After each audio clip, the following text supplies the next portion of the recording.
Good evening and welcome to the Darkmom Consortium for the evening of December the 22nd, 2025. I'm Mom. That's Badgie. That's Loki. That's Fifi.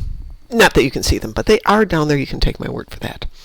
And we're going to do Khitomer Vortex tonight, amongst the many things we shall do. Apparently, Cramperia are doing stuff right now. Question is, does this tune need to do anything interesting? I'll bet you I don't have any of the snow stuff done here. Oh. Tide of Ice, I've only done 1 of 10. I've done mine. That's really interesting. And what about the chef? I've got the chef done. So I guess it's just Tide of Ice. Do I have any toys here? I even have a toy. Woo! Badgie is... Hold on. Is Badgie on the wrong side? Oh, Badgie's on the correct side. Badgie's closer to Lindo. He's there. That's where Badgie likes to be. Badgie's friendly.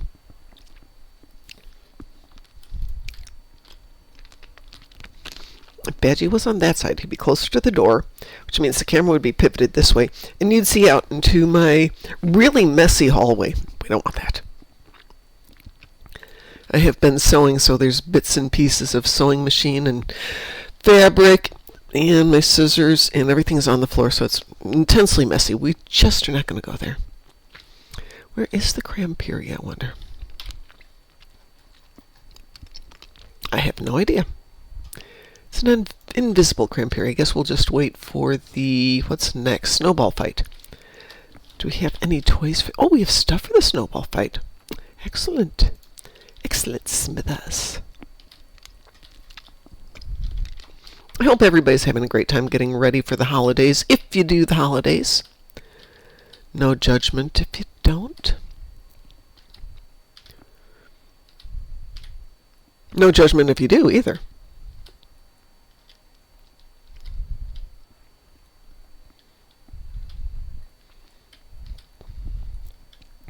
I've told the story before, but I have a family that on my mom's side was big.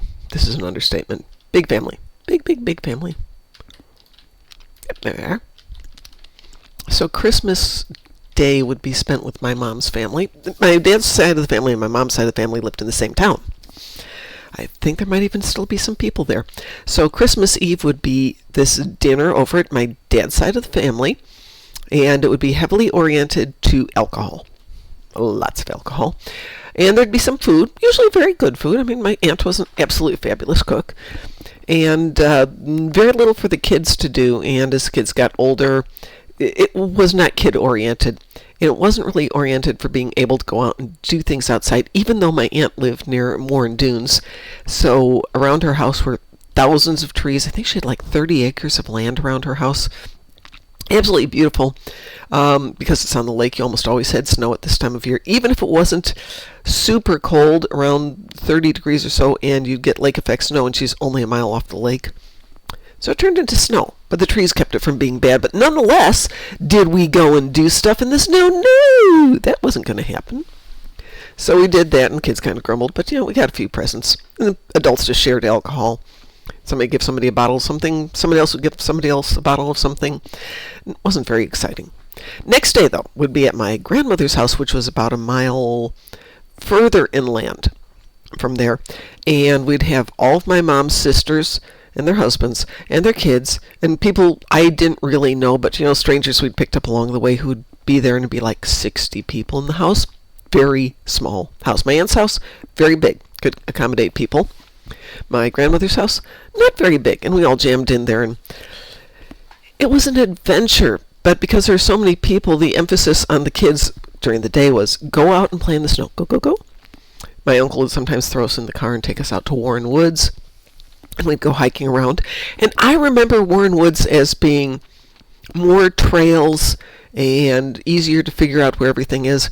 I took the dogs there about a year ago. There might be trails there, but oh my gosh, I couldn't find them. It's still gorgeous. But anyway, we'd go out there, we'd get exhausted, come back, and there'd be everything oriented for, not oriented, but set up so kids would have space to play, and it might be board games, it might be Parcheesi? The game with the marbles going around the board. anything that was very kid-oriented was focused on mostly to keep us tired and out of everyone's hair while they were cooking dinner.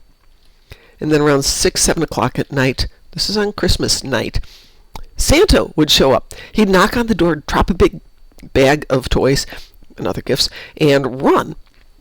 And of course, the kids could never quite catch him, I suspect, because the adults were making it very difficult to get from where the kids were, which is usually in a back room at that moment, to where Santa was, so we wouldn't see him till he was running. It didn't occur to me until much later that if I had counted the adults, I probably would have noticed at least one adult was missing.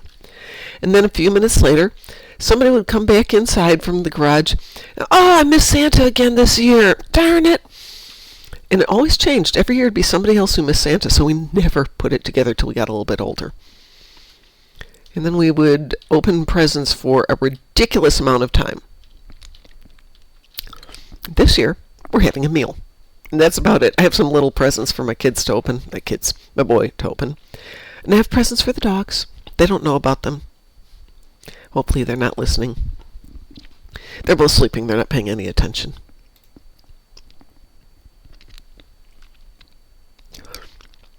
And it's somewhat nice to have a super quiet Christmas. It's kind of a pain in the butt because it's one of those, well, Christmas Eve dinner, used to do that as a family thing. It's just me. Christmas morning, it's just me. Christmas night, it's just me.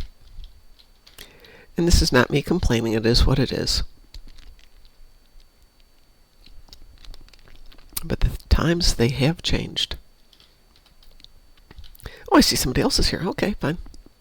What have we got? 20 seconds. I'm looking at Tide of Ice going, 17 minutes till Tide of Ice? I don't think so.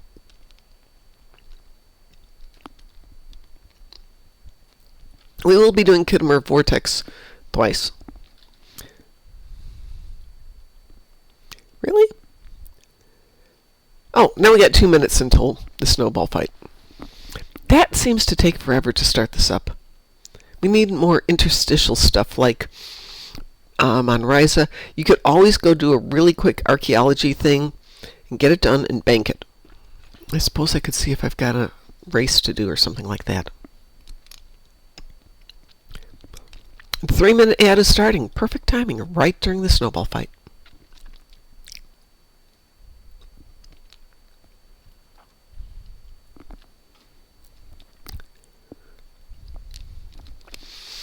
Yawn.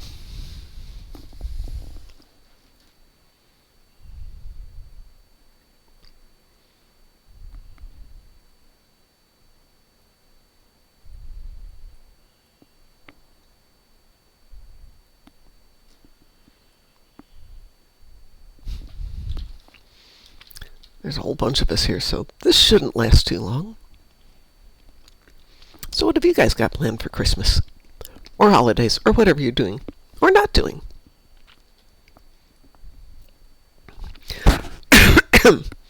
Think I'll find myself either a good Christmas movie for Christmas Eve, or I'll be here. Both are good.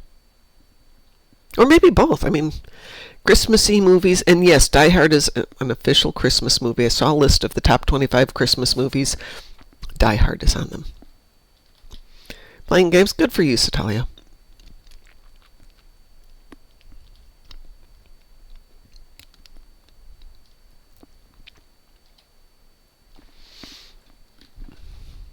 There's so much glare from the from the snow that I can't quite see the time.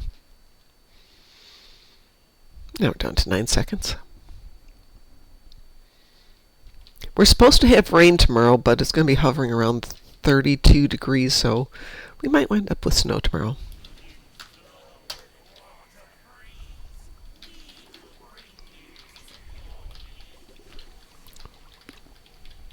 Well, that didn't last too long, did it?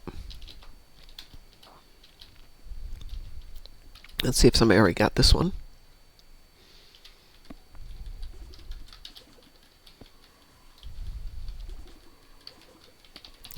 Let's see, 70. Probably somebody got this one already, but let's check it out. That looks dead.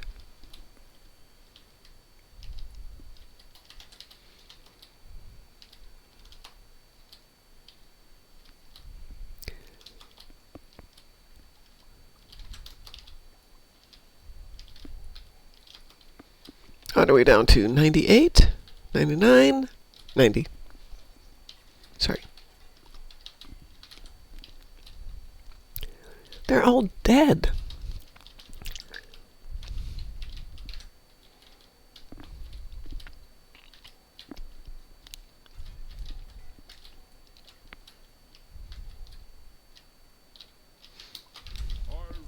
Yay, there he is.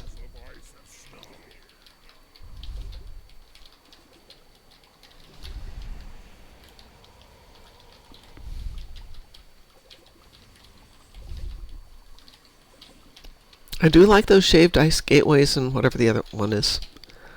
They are very effective.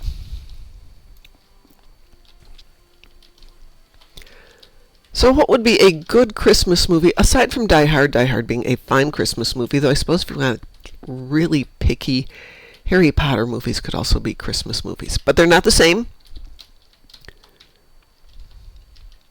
Do I need to run this race? No, I've already run. Oh, apparently have an E-boat to turn in.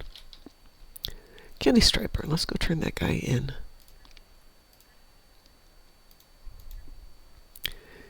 And how many of these do I have left? 6. Perfect. We'll get those guys started. Yay! Now I'm all out of that stuff. Yay!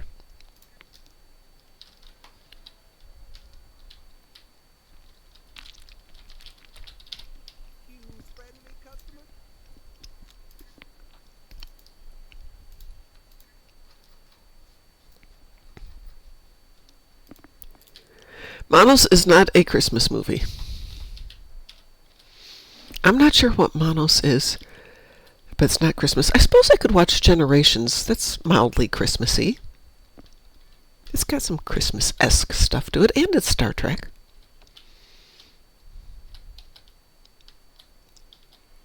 I suppose, you could make the argument in terms of character development and fun. Technically, Deadpool and Wolverine would be a good Christmas movie. So I always think of Christmas movies as people finding some level of personal redemption.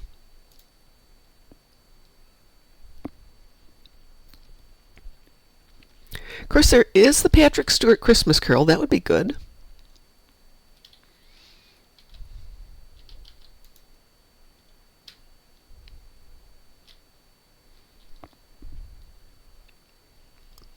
I'd have to figure out how to hook up my DVD player, but I can still figure it out. Oh, good, I'll go the wrong way. There needs to be a better logical order for figuring out these pies.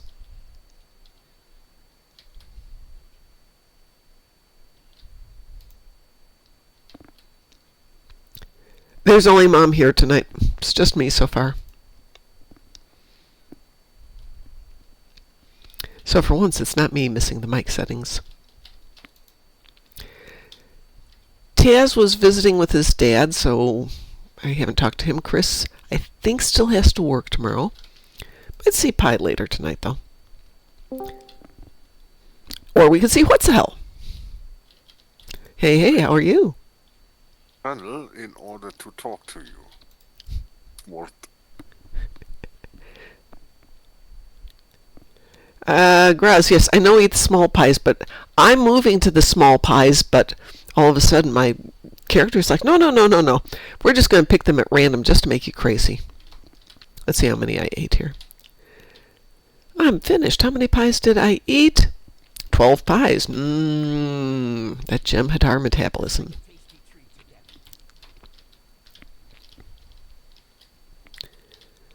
So we are going to do Khitomer Vortex tonight for anybody who'd like to join us. I have to do it on both accounts, so we will be doing that.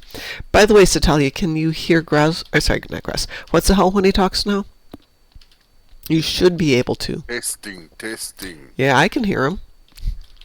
I realize that doesn't count. Hey, Josen, how are you, dear? Have not seen you for a while. Let's see, what else can I do? There's not a lot this tune has to do. And I suppose it doesn't matter which tune plays Khitomer Vortex. So let's grab a tune who'd have some fun with it.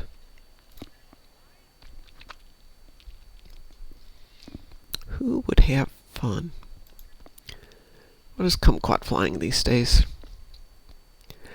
Oh, we can take Kumquat out. She doesn't get out there too often.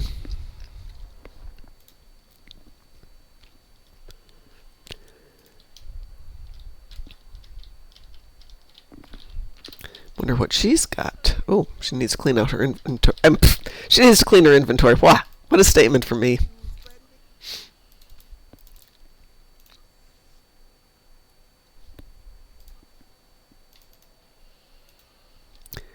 I have not played my other account for a while. Voth Oh, is the Voth anti-proton beam array worth doing anything with? What is its special function? I don't know that it's... The anti-proton array has a neat function. What the Voth thing does. Okay, it's... negative 10 power to self while weapon is firing. 25% chance on critical hit. Reduces enemies' damage output by 9% for 10 seconds. Nothing special that I can see. Ooh, Josen's got a new T6. Send us pictures! Yeah, I think I probably pulled him off the ship when I was doing the build because I just wanted to level up the ship. Let's see, what is the mastery on this one?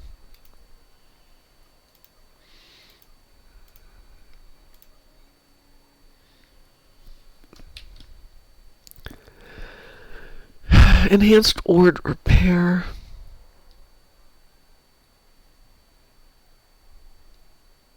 Doesn't really indicate that there's any reason to put the weapons on the ship. So I will leave them alone for the moment. For theme reasons, but...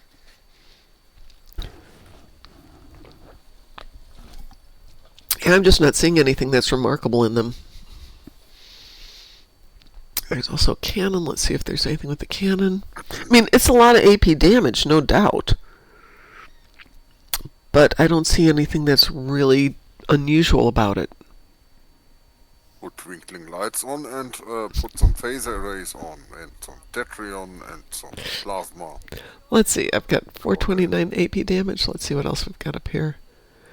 You know what? I should try it out. I switched it out without even thinking about it. What the heck is that?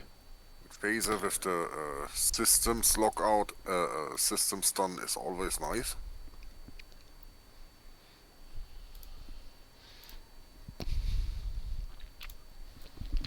There, we've got all the AP toys back on. I don't think I've got anything else on here that's a real AP boost, so...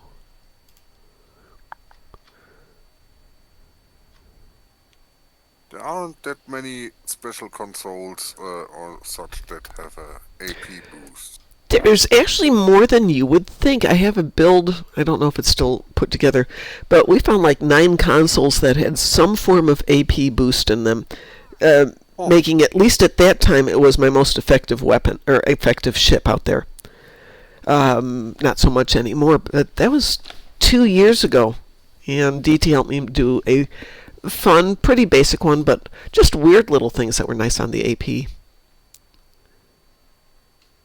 was about to say at least the situation isn't quite as bad as with the Tetrion. Yeah. Though Musin had a very nice Tetrion build, and I've got one that's fine. It's not great, it's fine. Well, would you like to join me for a little Khitomer Vortex? Sure.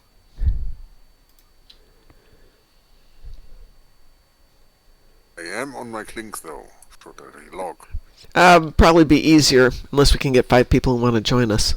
4 people who want to join us. Technically 3 people. Posted the photo. Thank you.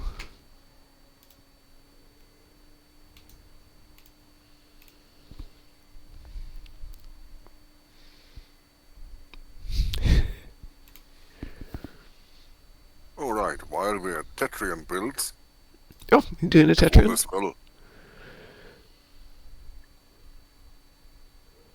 I'd love to see a profile picture on your ship. I mean, the above and below are fine, but I'd really like to see it from the side on. Because the pixelation in the picture, which is not your fault, tends to clip some of the edges a bit. Document my ship. No, Chosen posted his ship. And it's a good-looking ship. I'd really like to see the profile.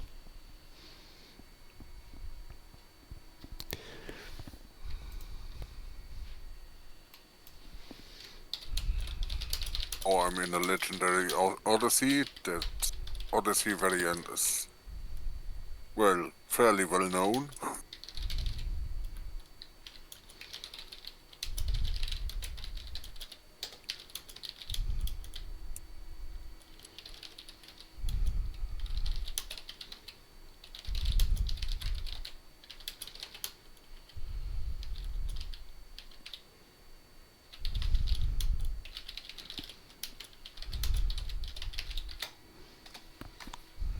Sorry, I had very important stuff to post about the Whamageddon.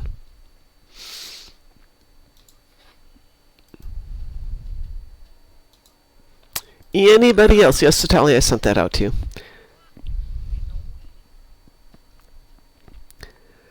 Yeah, Whamageddon lasted all of about a minute for me. I'm not amused, people. Do you know what the Whamageddon is? What's the hell? Nope. So there's a song called Last Christmas by the group formerly known as Wham. And the Whamageddon is to see how long you can get in the Christmas season before you hear that song. And I read about the Whamageddon, and immediately, within a minute, somebody had used it as the background music for somebody talking about launching fighters off an aircraft carrier. And I'm just like, no, that's not fair! Why? Could you not do anything else? I just Refused my rare carries all I want for Christmas. that was that was what somebody posted. Avoiding that is a Klingon thing. I don't blame them. All right, I'm going to launch or set us up for Christomer Vortex here. Good evening, Mr. Dave. How are you doing? Are you off work yet? Or are you still working? Let's see, it's only like 2:30 out there. I guess you're still working, right?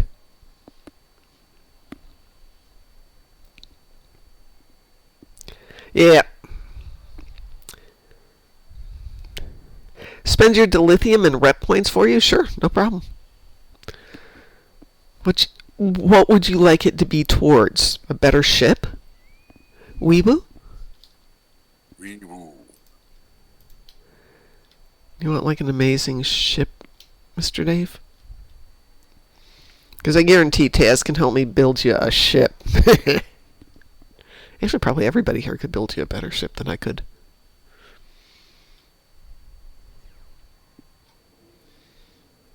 Oh, that's interesting. Is that rubber banding or what?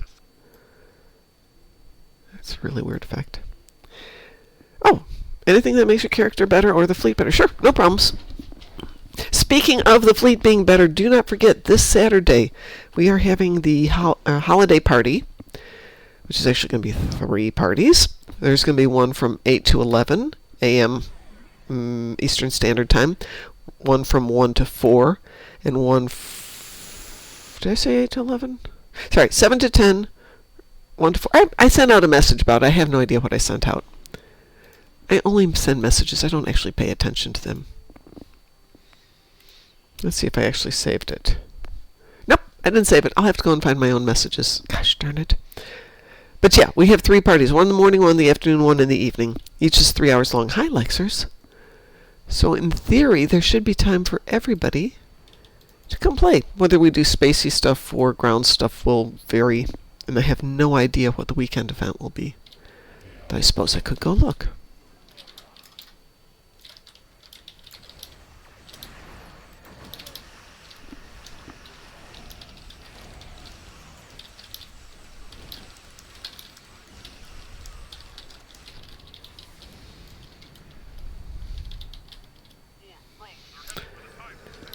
Well, the ship doesn't have much for acceleration, but that's a minor detail. North Mortarian surplus. Yeah. It all comes down to, do I want to keep the ship for more than getting it warmed up? Then yeah, we'll go and put some more stuff on it.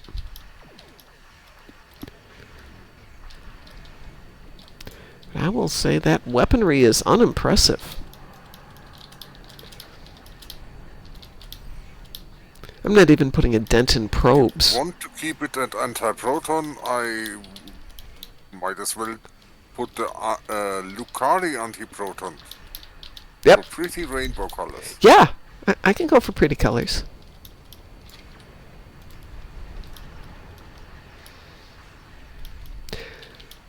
By the way, Satalia, I did buy another lottery ticket, so we have a chance at it tonight. Somebody's got to win it at some point. That'd be really funny if nobody won it till Wednesday night. That would be a heck of a Christmas present, don't you think? For whom? For any person who actually wins it. It's currently 1.6. Eventually. Yeah. I'm surprised nobody's won it yet, but it's $1.6 billion at the moment. Which I think is about as high as it's ever been.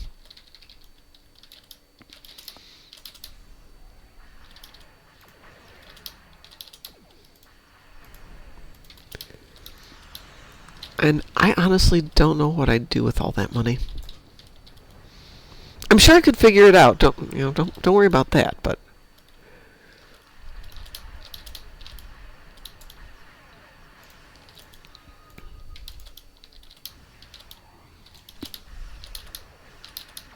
great. I will go take a look, Chosen, in just a moment here.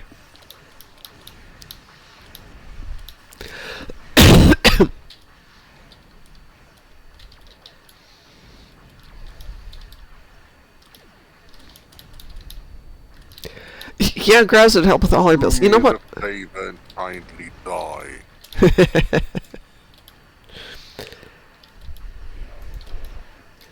Hey, Graz, if one of us won 1.6 billion, I have a sneaky suspicion all of our problems would be a lot easier. I mean, even if you gave all your friends $1 million, you could still help out 1,600 friends.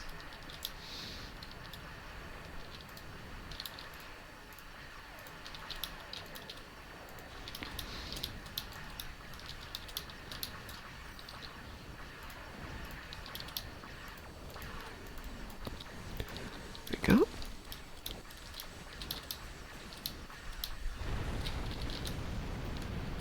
I would definitely spend a few months in the Caribbean. I honestly don't know what I would do. Aside from finding a way to protect myself, because that's a lot of money. People can get really bad for that kind of money.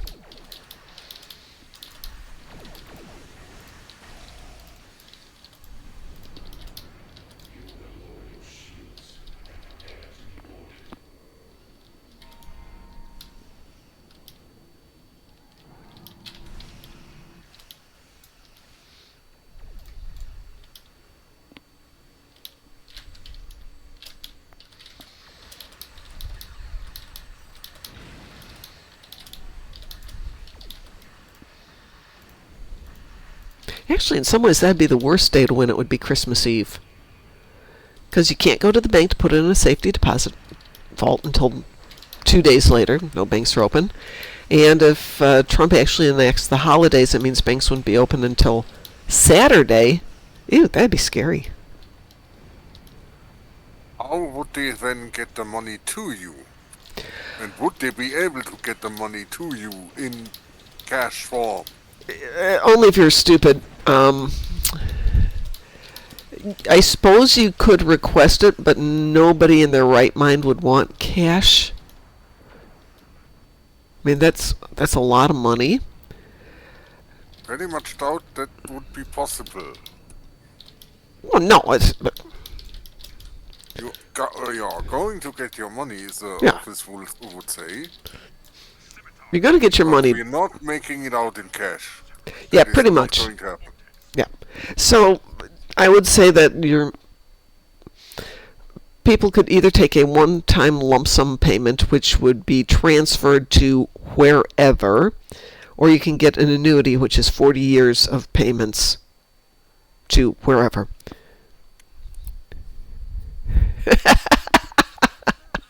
Well, thank you, Mr. Dave. I appreciate that. I have to go take a look at Chosen's pictures here really quick. Yeah. Okay, Chosen, that really shows off that ship a lot better. That is impressive. Ooh, the overhead view is very nice, too. Oh, yeah. Yeah, those pictures are so much nicer. Seeing that side view really shows off a lot more of the ship than just the front and back, or over and under pics. Nice. Very, very nice. Getting back to this for a second, though. Let's see. Lump sum, because any profit is more than no profit. Well, if you do the payments, you actually get a little bit more money because they take the capital and it's invested in something. But if you do the lump sum, is it 30? I thought it was 40 years gross, but I'll take the 30. I can probably live out the 30. And yes, it does go to your family if you die. Or to whoever your beneficiary is. It doesn't just stop if you die. So yeah, you invest it. You find somebody who's a good investor.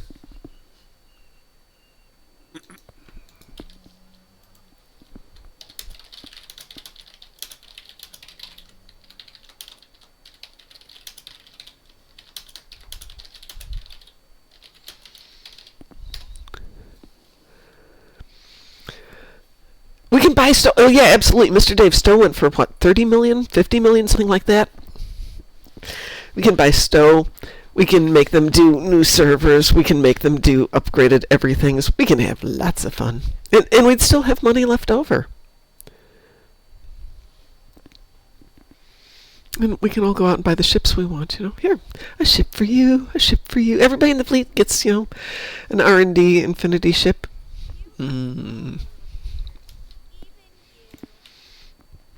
The thing is, Mr. Dave, if we bought Stowe, it would lose money. They always do. But we don't care.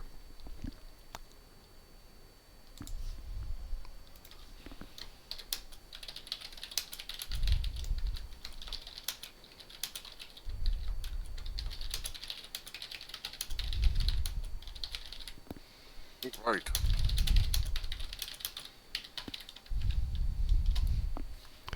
My Starlight is on a 3-stream streak. Mom would make them remove GK. Incorrect. I would do something else completely different, Satalia. I would spend time making the optimum GK build so that I could play it and not moan and groan about what a pain in the butt it is. And I would probably do the same thing for Procyon 5. Go and figure out what the best Procyon 5 build is. And I would have an optimum build for each TFO.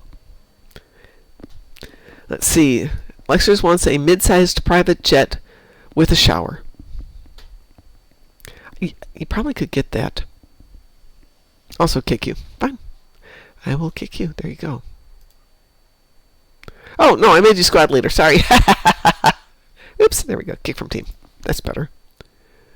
So I was going to look and see what we've got coming up for the Universals for today's Khitomer Vortex. Oh, Wednesday. It's such a challenging one. Started duty officer recruitment assignment, and there's no weekend Universal. It used to be Azure Nebula Rescue. It's now the week off. Next week is Infected Conduit. Nice way to wrap up the year. Complete an Academy lore mission, and Gateway to Grethor. So we've got some good ones coming up here. Nothing too challenging.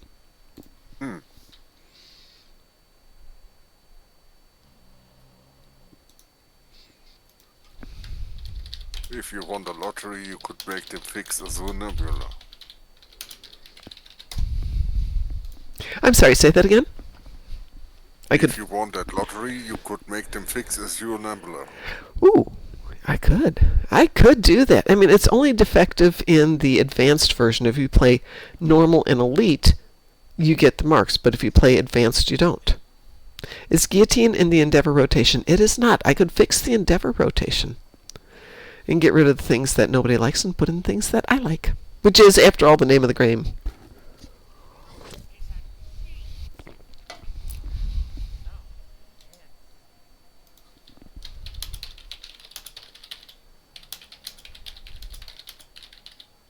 Did you know that Q is a genius? And also handsome, apparently. Yes, indeed. One of my tunes says deal kinetic damage in space, play a Borg TFO, and something something. Something something, we pronounce that as reroll.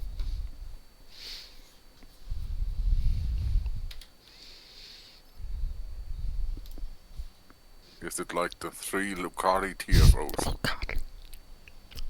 No, not that.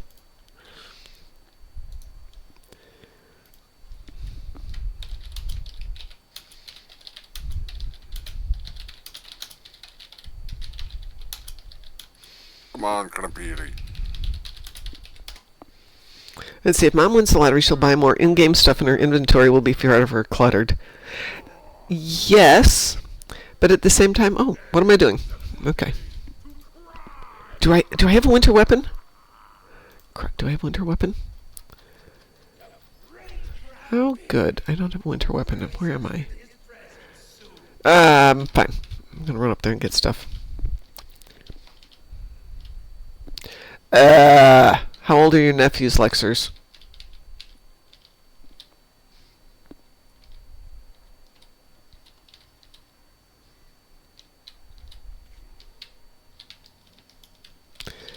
Let me have winter toys. Oh my gosh, I have no winter stuff at all. No one to stuff what? No winter equipment. I don't think I can afford anything either. Let's take a look here. Ground equipment. Nope, can't afford anything. I guess we're going to grab snowballs.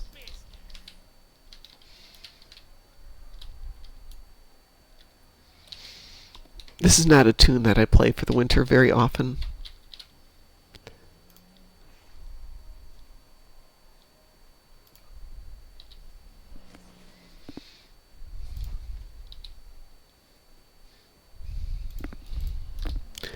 Let's see. Are those considered are snowballs a weapon or are snowballs a device? I bet snowballs are a device. There we go. And there they go. Has he run off again? I'm coming, don't run away. Where'd he go? There he is.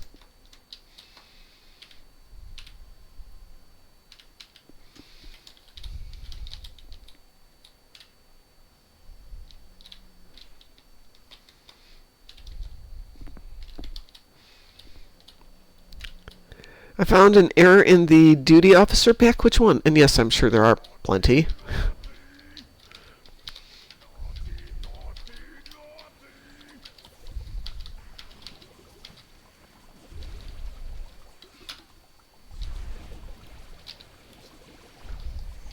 He is losing HP quickly. Anybody got a Krampiri?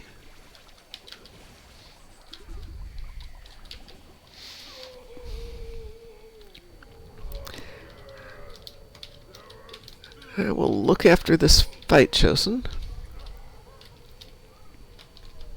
I summoned 3 ginger red shirts a few days ago. Suspected I slotted a security doff provide a hidden reduced chance to get an extra one.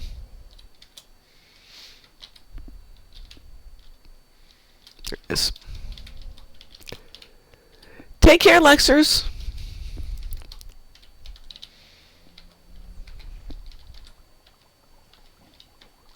Oh, that was interesting.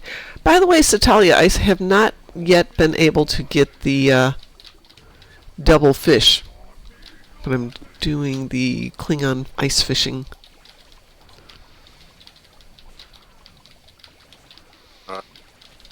Satalia occasionally will go ice fishing and get 2 fish at the same time. Oh my god, my dogs are snoring. I apologize if you hear that. That's my dog snoring. That is not what I think. Not what I thought he meant. There is this thing where you can get the fish and then swiftly go onto that bit of lake again and get another fish, get another fish punching session on. I thought you was getting to it once. Lake bit despawns while you're punching the lake, Yeah. but you get another fish, Oh, even if you punched it like once. okay. Mom, did I miss Timing them out. your response to what ship needs outfit? I don't know your ships well enough, Mr. Dave, or which tune you want me to focus on. I will take a look tomorrow, if you'd like. Badgie looks cool. Yes, Badgie does look cool. Satali's all worried that he's going to come up and attack me, but Badgie would never do that. He's Badgie.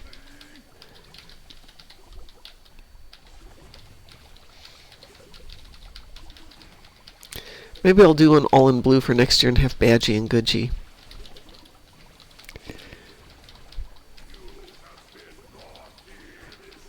Yeah.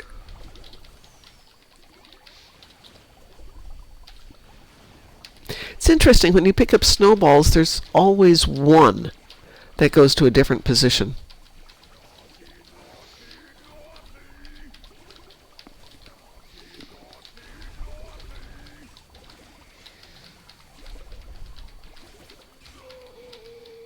Yes.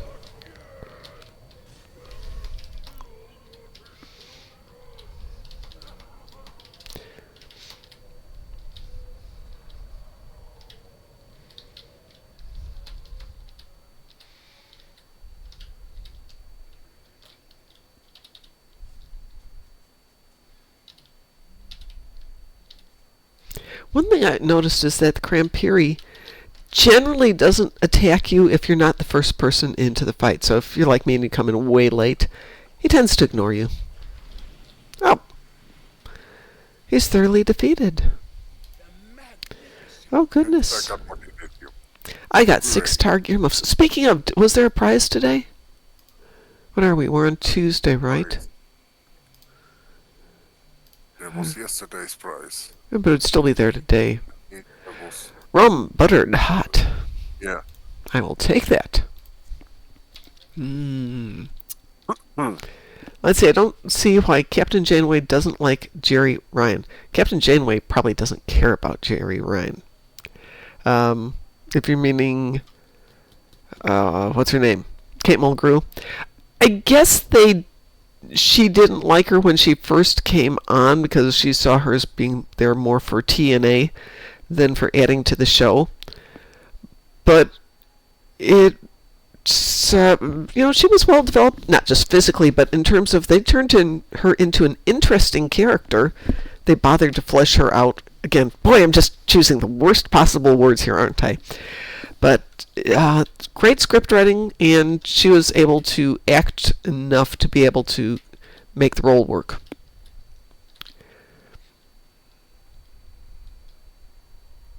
Here's my male perspective. She looked much better than in that one episode where she wore a Starfleet uniform. I think she looked better when she started getting out of the cat suits and just started wearing regular clothes. Because you could take her more seriously. Not that she didn't look fine. A future vision or something, where she got a uniform. Yeah. I mean, look at her when she was doing Picard. She looks amazing when she's doing Picard. She's, good costuming there. You don't have to show it all. But I think, maybe Voyager wasn't doing well, and certainly the whole Kess thing wasn't going well. So bringing her in for the male gaze, if you will, isn't the worst idea they ever had, but also wasn't the best idea they ever had. I mean, there's nothing wrong with an attractive female. There's nothing wrong with an attractive male. Except TNG with the guys in skirts. Nope. Nope. I am sorry. You don't like the male scant? Both the scant and the long dress uniform jackets that they wore with leggings. No. Oh, yeah, Chosen. I did not forget about you posting. Did I not look at that already? Did you post another one? What do you mean? Is that Prodigy Duty Officer Jankum Pog? I'm not sure. It's one of the Prodigy duty officers. Yeah. Can be searched on the exchange with Prodigy in the duty officer card. But this is what it says. Prodigy Duty Officer Jenkum Pog, Epic Inventory. Duty officers from the USS Protostar are ready to join your crew. Open this pack to claim Dal Rel. This Tellarite is a maintenance engineer of epic quality. I think they've got the wrong tooltip. I think that's what he's referring to there. Yeah, I'm going to say that's an error. Well, I have these on. Oh, is it too early to eat more pie? 0 is 0. $1 is $1. Jenkom Pog. Jenkum Pog. That's supposed to be a Tellarite, alright. Okay. Yes. But it does say Dalrel on it too, doesn't it? Not in my duty. Oh, okay. I don't have the package there. Okay, well, he's also doing it. You're doing this on a different format too, so it's probably a typo, if that's what you're talking about. Why does Mom want to keep eating pie? Because he's so delicious.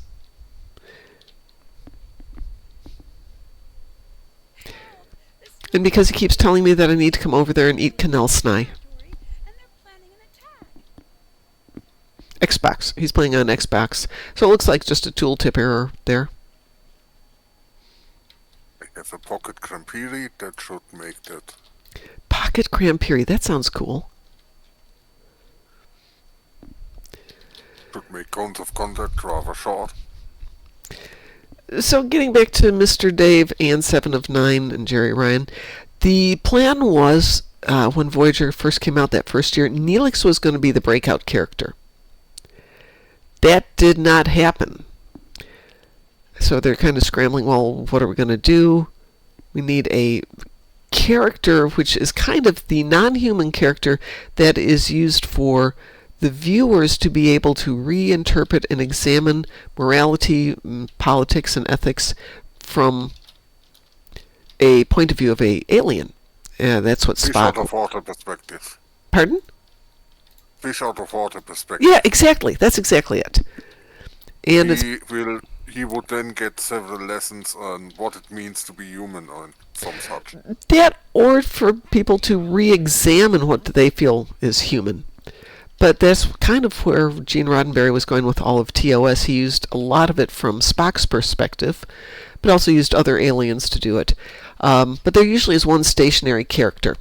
And with TNG, it was Data. With Voyager, it was supposed to be Neelix. But he never really made it as that character, so they reformulated and came back with 7 of 9. Great idea, because it's Borg, and Borgs are the bad guys, and making us re-examine from her perspective as an ex-Borg. Really interesting idea. And an attractive person. Didn't hurt. Did not hurt. But you can see where that would take a lot of the focus away from Janeway, or from Kate Mulgrew. Not from Janeway, but from Kate Mulgrew. And yeah, I could see where that might upset anybody. Even if we're not jealous people. Part of us are jealous people. I'm not a creative writer, but I think that Chakotay and B'Elanna could have been a better romance. The whole the 7 romance thing didn't work. 7 not being romantic was really good. Chakotay and B'Elanna wouldn't have worked because they were both Maquis. And that's a little too samey. It's more interesting when you're writing a romance to have people who are not coming from the same basis to make for interesting characters. Maybe in real life, yes. But in terms of writing a story, no, you have B'Elanna and what was his name? Tom. Because he's a bit of a rebel, but he's still Federation, and she's a bit of a rebel, but still Maquis. Chakotay, I don't know. He wasn't a very interesting character, and I liked him. I wanted him to be interesting, but he wasn't. He was a... It's just nothing there. There's... I don't know. I believe the term is nothing burger. He's Kaiden Alenko in Mass Effect. Okay. Or Jacob. That's a better analogy. Mr. Davis suggesting either Tom and 7, Or Harry and Seven. Yeah, that would have been interesting. Talk about opposites. And the few would-be romance scenes between Harry and Seven were funny as all get out.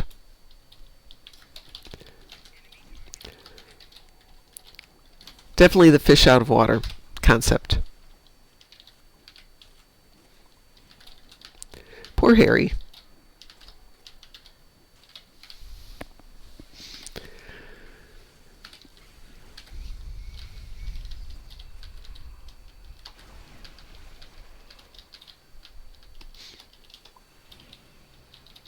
Ah! Stop making me slide around here.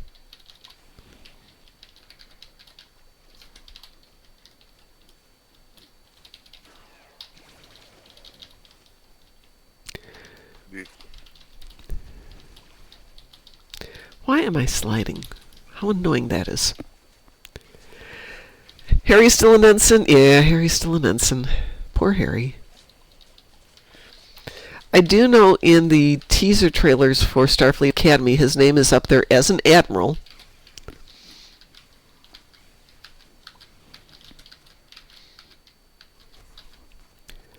But that's just wishful thinking.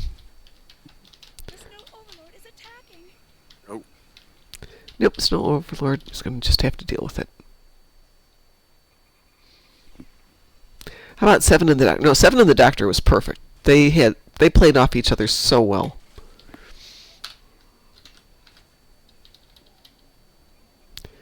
But as a romance, I don't know. Oh, already? Oh, SNR. Let's see if I actually... I may disappear here. There we go.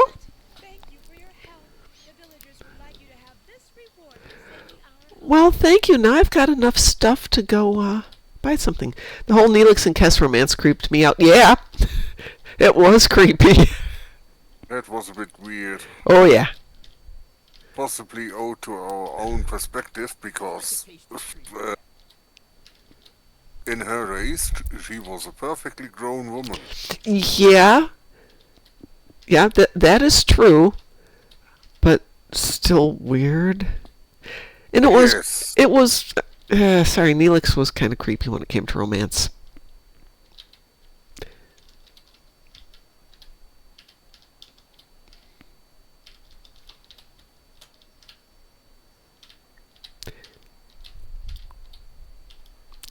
Let's see, what have I got for stuff? I should have enough stuff now. Let's see. We've got at least 10 of everything. Some stuff? Let's see if I've got enough to buy a weapon now. Stop throwing snowballs. Ooh, I can buy... 8 for a gun.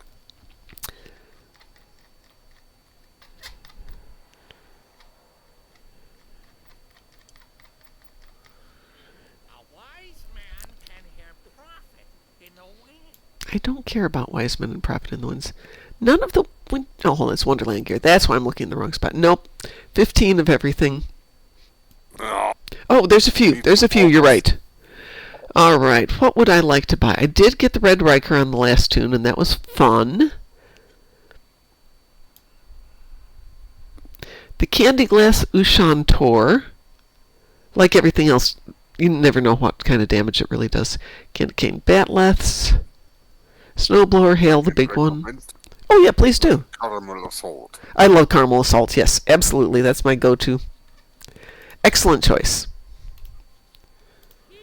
Yay, I have a Caramel Assault. Yay. There it is. It equipped itself. How nice. Let's see. Okay, Janeway and Chakotay, once he found out her fiancé was married, you know, it's not bad. They're both in command. But at the same time, somebody who's in command being married or hanging out with somebody else on the ship gets kind of weird. Though I will say in Strange New Worlds they handle it pretty well. But there's always, especially in that situation, that conflict of authority, one over the other, especially in a bad situation. That gets weird. It can't be any worse of an HR violation than Chakotay dating an underling. Yeah, exactly. It's just no. Nope. What's coming up here? Oh, Fast and the Furious. Have I done that one? Apparently, yes, I have. Don't you want an Epo friend? I do not want an Epo friend. Thank you so much for asking. I appreciate that.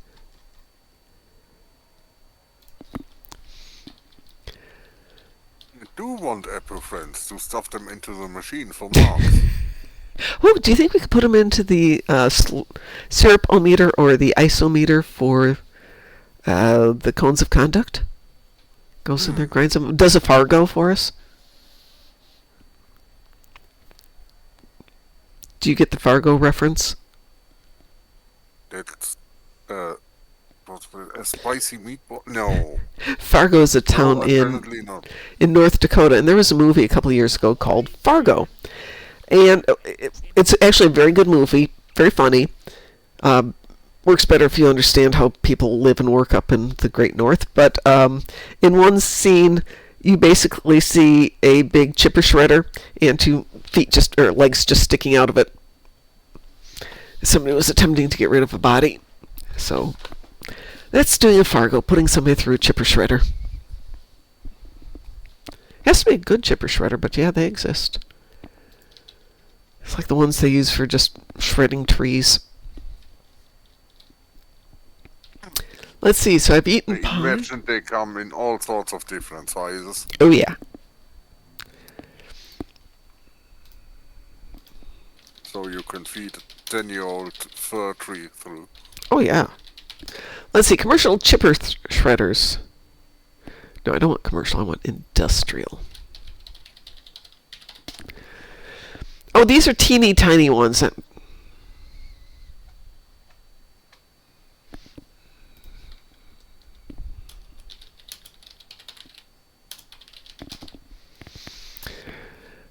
There we go.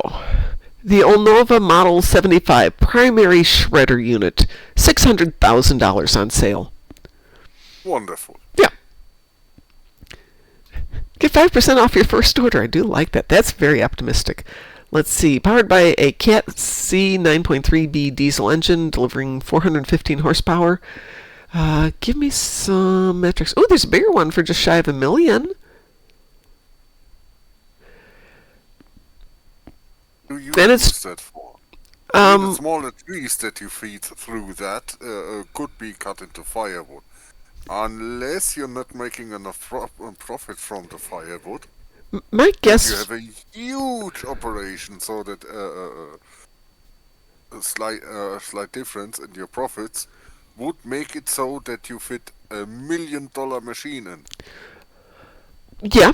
My guess would be you'd probably use that for commercial forestry, where you're clearing an entire area and you only want to harvest the big trees, but to get to them you might need to clear out some of the smaller trees, let's say trees under 2-foot diameter. Well, 2-foot diameter is still going to require it to be cut down, and it's not worth hauling back, possibly. So you just use it to clear. Truck goes in, shreds everything. That would be my first guess.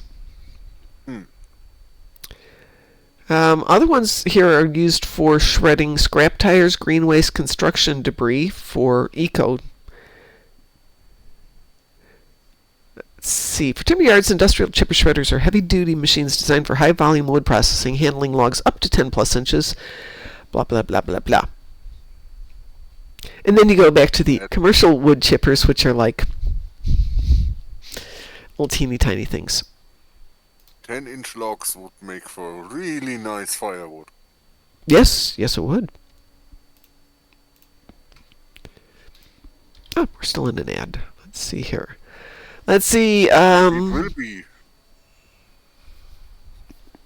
Chosen says, to be fair, my Stowe character has 50% females, 50% males as the senior staff. Oh, that's reasonable. I usually have fun. I had an all-Ryan crew of women and like 3 men there. And I made sure the men all smiled and kind of swaggered.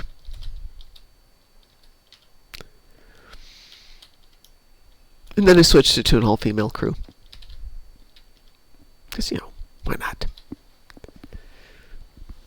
Did I do this today? I bet I did this today. We need to do something else besides my just running around here on the Winter Wonderland. Not that I object to it.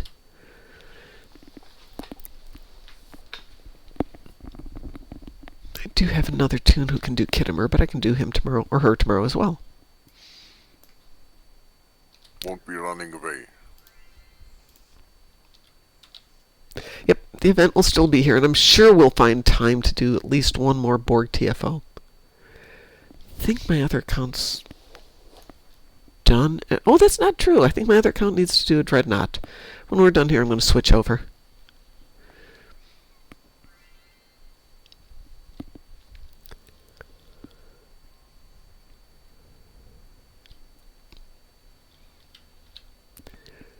So I was doing the race this morning just for fun because I was a little bored.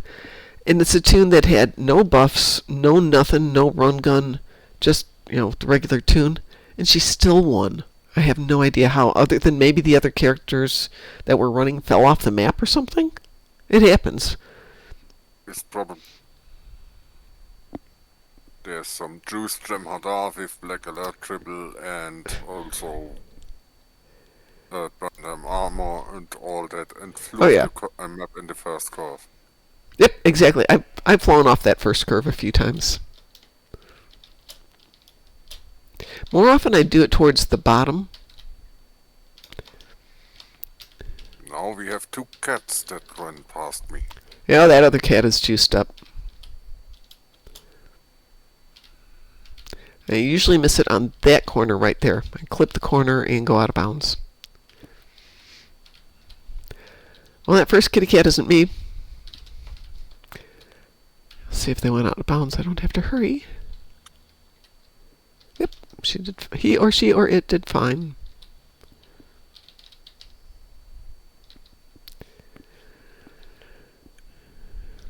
I swear she went out of bounds on that one, but clearly didn't.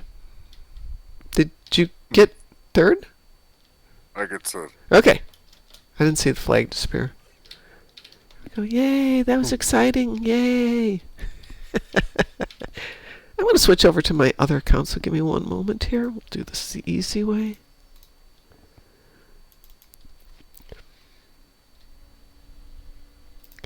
So I have my Stream Deck all set up here with all of its slots, and I have absolutely no idea what to do with it. Put movies on. On a Stream Deck? Is that what it's for? I thought it was for gaming. Or for live streaming, this kind of stuff. And I haven't figured out. It's like, oh, you can do this. You can launch your apps with it. I'm like, I was hoping to have basically a soundboard there or a video board or something that I can just hit things to make them pop up. But everything I can find from like Elgato on it is basically saying, well, you can launch apps from it. That's not helping me. What kind of apps would you launch from the Stream Deck? I have no idea. That's why I can't figure out. Give me an example. Just... It's very maddening when they won't tell me what I can do with it. Let's see. No, let's not do that. Let's do this. We'll do... La da da da. That's me. Invite to team. I have invited myself to the team. Now I'm going to close that. Leaving the team.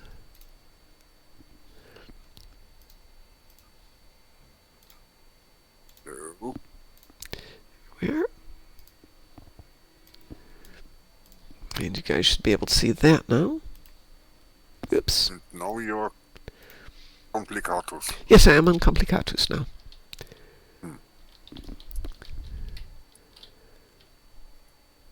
Well, because this toon needs some dreadnoughts. I got one of the 3 I needed earlier today, but I still need 2 more. So I thought, what the heck, we could go shoot stuff.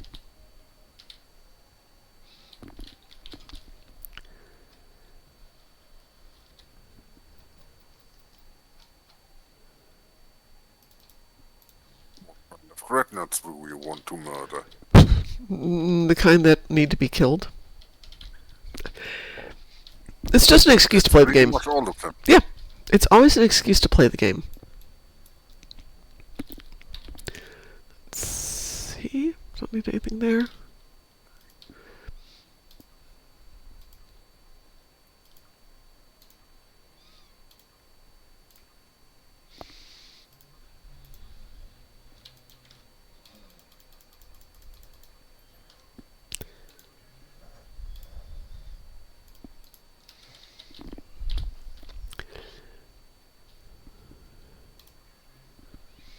I have stuff.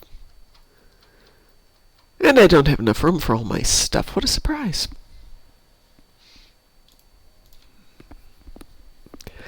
I'm not picky about dreadnoughts. We could do something Borgy. We could do something not Borgy. I think we need some new TFOs that don't involve Borg, though. I'm not anti-Borg, but we've got Etherians. I think we need an Etherian TFO. We do have quite enough Borg, yes. Yeah. I mean, we don't have Etherian marks, so they could give some other kind of marks, but some of the best ones we've got out there are To Hell with Honor. Things like Counterpoint and Gateway to Grether can get kind of monotonous, dare I say it? Boring. Because they're just taxi service back and forth and back and forth and back and forth. Also, the end just has that one dreadnought. Yeah. Let's see. Defense at Starbase 1 has 0 dreadnoughts, which is not fair. Resistance of Starbase 1 has 1 dreadnought. One. Well, then you get 1 dreadnought. And then you go into Hive Onslaught, and there's 5-6 dreadnoughts. Hi, Xzmer. How are you doing? And Merry Christmas to you, too. Thank you so much for the cheers. Cheers for Christmas. Get it? Humor. Oh, good. I'm glad to hear it. I made celebratory glug for Christmas and went to the liquor store to get some red wine for it. And I was trying to explain to the lady, I need cheap red wine. She's like, well, we have some really good red wines. No, not really good. $9 a bottle max. She's like, what's not very good? I'm putting cinnamon and cloves and allspice and cardamom and ginger in it. Oh, we have wine. That's how we got that. Nope. Cheap wine. I'll buy some good stuff too, but this is for cheap wine. And she was so sad because I wouldn't buy $20 a bottle of wine for something I'm going to basically boil and add sugar to. That is what the grocery store is for, and the Tetra Pak. Good point. Good point. I probably could have hit the grocery store. But I needed a bottle of fake champagne for New Year's Eve. Because I'm not spending money on real champagne. Real champagne is good, but it's also expensive. So fake champagne's just fine for me for New Year's Eve. Last year was a bottle of fake champagne, a tube of Pringles, and sour cream and onion dip. This year, I think I'll be slightly fancier than that, but not much. I haven't decided what New Year's Eve is going to be. It's still going to be fake champagne. But I intend to spend it with you guys right here, so...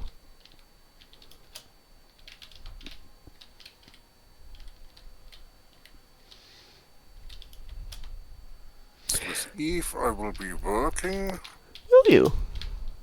and then New Year I don't know yet. So I used to work at a hospital, and all of us had families. Every single one of us there had a family. Time when you get the most customers, I suppose. Not in my department, no. It was a very specialized area. Well, it was a section of blood banking, and generally you had to be pretty sick and have already been diagnosed with it, because they weren't going to bring in and just do that, with the exception of sickle cell disease. That'd be the only thing that was usually emergent. And the doctors, unless you were really, really in bad shape, the doctors are like, can this wait till tomorrow? And they're like, well, yeah, it's sickling, but we could probably do this, that, and the other for now. Fine, we'll do it tomorrow morning. Xismer, the better the ingredients, the better the result. Have you ever tried glug? Red wine, sugar, cinnamon cloves, cardamom pods, and ginger root. We're not talking about quality wine. We're talking about sweet, pleasant to drink. Doesn't have a lot of a buzz to it because you cook off some of the alcohol. It's delicious, but it's more on the adult punch level of wine. You serve it hot too, so there really is no alcohol left in it by the time you get done. To the point that some people will add Everclear or brandy or something to it, which I think is stupid, but yeah, no, by the time you've heated it up twice, once to cook it, once to reheat it, because it's always served hot, the quality edge of it is pretty much gone. It doesn't mean it's not good, but I wouldn't spend good wine money on it. Yeah, it's very much traditional warmed mulled wine. So the Swedish is glögg, and it's very similar to, I'm going to misspell that, glühwein, which is what they have at the Christmas market here. The line to get the glühwein last night was like 40 people long. And if I'd gotten it, if I'd stood through probably a half an hour's worth of line to get a single cup of wine and drank it and then had to wait another hour to get food, I'd probably be wasted because the lines were crazy long. But it was a perfect night last night. They had the lights up. There were thousands, literally thousands of people at the Christmas market. It was jammed. It was wonderful. Do I like eggnog? Yes, I love eggnog. Eggnog is good. Glühwein generally manages to preserve some of the alcohol content, though. Yeah. You can make it preserve some alcohol content. The stuff they have here, they had the regular red wine, but they also then made it with blueberry wine, cherry wine, apple cider that had fermented, and there was something else they had. So all fine stuff. I wonder if I took my metformin before drinking eggnog, would that help any? Why are you taking the metformin? Is that like for diabetes? I can't remember why my son takes it. It bugs him. It bothers the heck out of him. I know he's been trying to get off of it. What is metformin for? Widely prescribed oral medication primarily used to treat type 2 diabetes by helping to control high blood sugar levels. Eggnog depends on the brand you get, but I have Oberweis, which I paid $11 for a half gallon of Oberweis eggnog today. Just so you know. Thursday mornings and discoveries, blah, blah, blah, blah, blah. Ingredients. I'm looking for nutrition info. The eggnog is something you need to make yourself because it is worlds apart from Oh my god, import stuff. homemade eggnog is amazing. I wouldn't know. Well, it's Never made eggnog. It's very easy to make. A little bit of time, but easy to make. Yeah. It would. It's got a higher sugar level, but what you could do if you like eggnog, but you don't want the sugar hit, is mix eggnog with regular milk, especially if you can get like Fair Oaks, which is very low in lactose. And then you can thin it out. But you could also make it from scratch. And by the way, to make it from scratch, I think it's 5 egg yolks. You beat them till they're really, really thick. And you would add sugar to them at that point. But you could use an artificial sweetener if you can handle that. Or cut back on the sugar. Or if you can handle a different sweetener, use that instead. The sugar does two things. One is it does make it sweet, but it's very important that it's using it for the structure. It gives it some lift. But beating the daylights out of the egg yolks will do that too. Vanilla, nutmeg. You would then beat egg whites and you'd beat heavy cream and basically fold them all together. So yeah, you could do it by limiting the sugar that goes into it. And then it's healthy because it's eggs and eggs are full of protein. Right? Isn't that how we do it? Tried warm honey vodka. Warm honey vodka. That sounds interesting.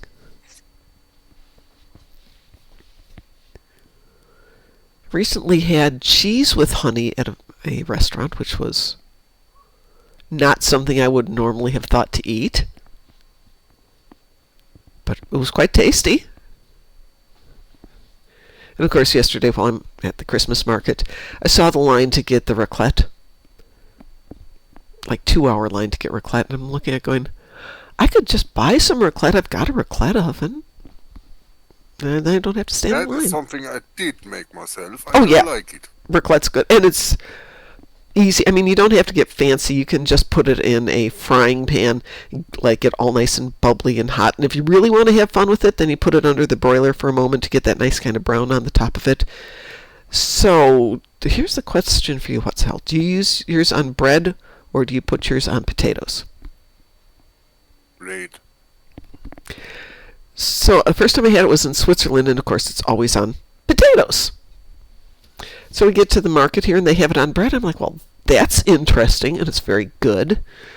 But there's nothing like raclette over potatoes with the raclette spices and the cornichons, and good stuff. I kind of want to go back to Switzerland just for that. And of course, I'm in Switzerland with 2 suitcases, and I decided I have to buy a raclette oven and haul it back first to Denmark, and then back to Iceland, and then back to Chicago, which is, why buy the 50-pound raclette oven and haul it back? Why not just buy it when you get back home? I'd be thinking there should be raclette ovens that are perfectly fine in the US. Well, this was 40 years ago, so probably not back then. Probably yes now. Oh yeah, $65 from Wayfair, $82 for an electric one from Hamilton Beach. Woo! That seems so stupid. All you need, well, I suppose electric's fine. But yeah, they start at about $65, and everybody's got them. But the real fancy ones, like they've got at the restaurant that they've got here, is $450. It's that top melting one, and you have the half wheel of raclette, and you've got it sitting underneath there, and then you tilt it over and scrape it onto the bread or the potatoes. And the one I have is only $152, so yeah.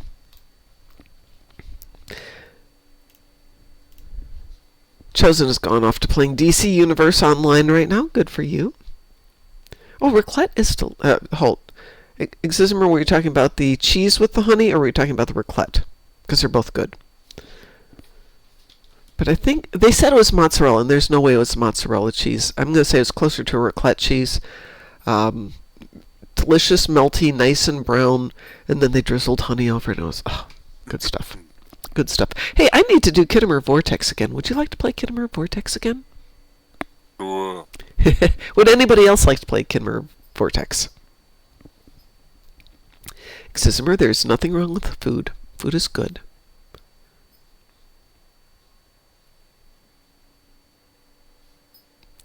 I have a love-hate relationship with food. I love food. But I grew up in a family where everybody except my sister was thin. Thin and athletic and all that stuff. And I spent most of my life getting hideously teased about that. So, of course, then you learn to hate food. But at the same time, food is good. Okay, if it's just us, I'm going to cue us up here for Khitomer Vortex.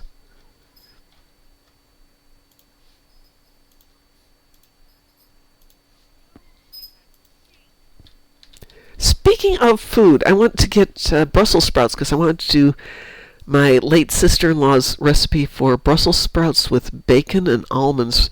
She made it every year for Christmas. And my son wanted to have that because it's something from his childhood that he truly loves. So I thought, fine, I know how to make it. Stupid easy. Nobody had any Brussels sprouts. None. Not frozen, not fresh. None. It's not something comes to mind when I'm thinking of Christmas stuff. Well, it's Stock in my grocery store or something. It's a root vegetable that Weebu. That is, at this time of year, one of a few vegetables we can get fresh. I mean, you can get stuff like peppers and spinach and broccoli, but it's all being brought in from Mexico or California or someplace else. It's not local. But Brussels sprouts, they can stay on the stalk in the ground up until it starts to really freeze hard. So it's definitely a Christmas thing here.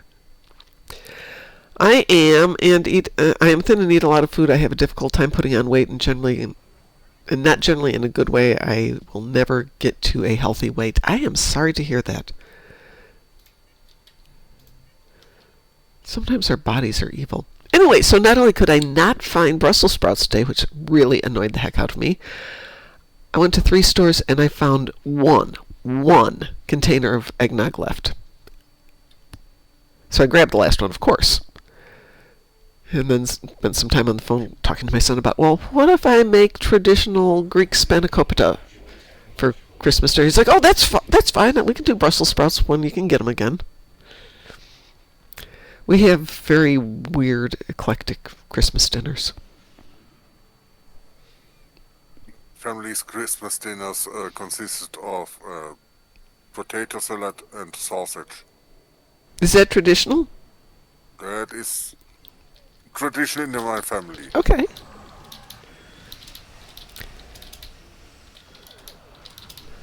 It was, my mother used to make those.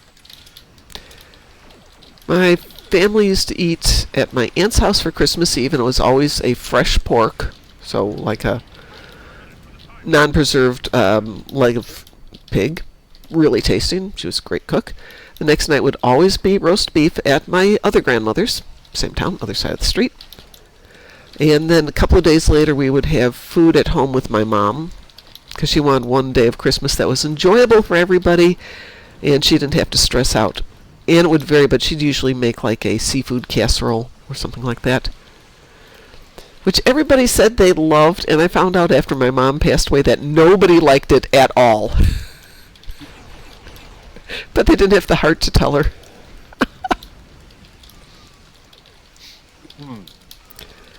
And after my husband and I started our own stuff, we tended just to do like a kind of potluck with my brother-in-law on Christmas Eve and his family, which was fine, nothing exciting.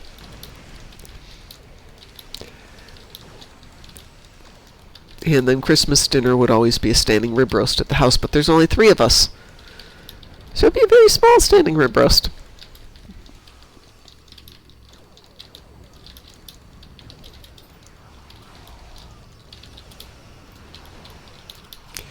Move, you big top.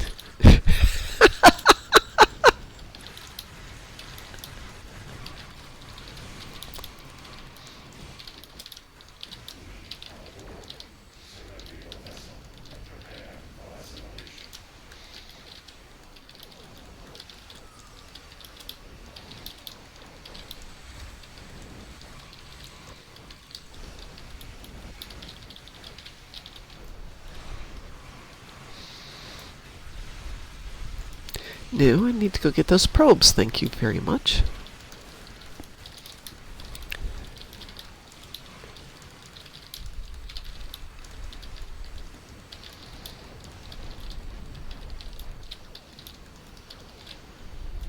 Eh, Do we get nope? One more. Oh, yes.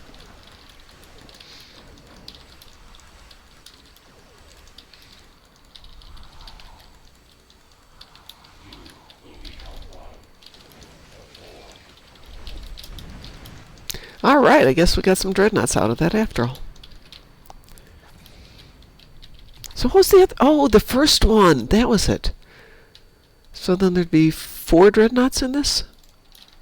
The 2 gateways, the cube at the beginning, and then Denatra. oh. Don't know if those count as dreadnoughts, those gateways. Yeah, it did. I've got all 3 gateways. So I got one from an earlier mission today, then one from the cube at the beginning of this, and then one from that last gateway because it came up and said destroyed all dreadnoughts. So yeah.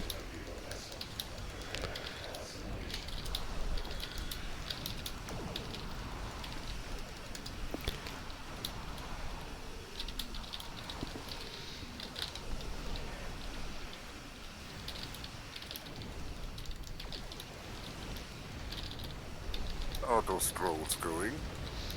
Nowhere.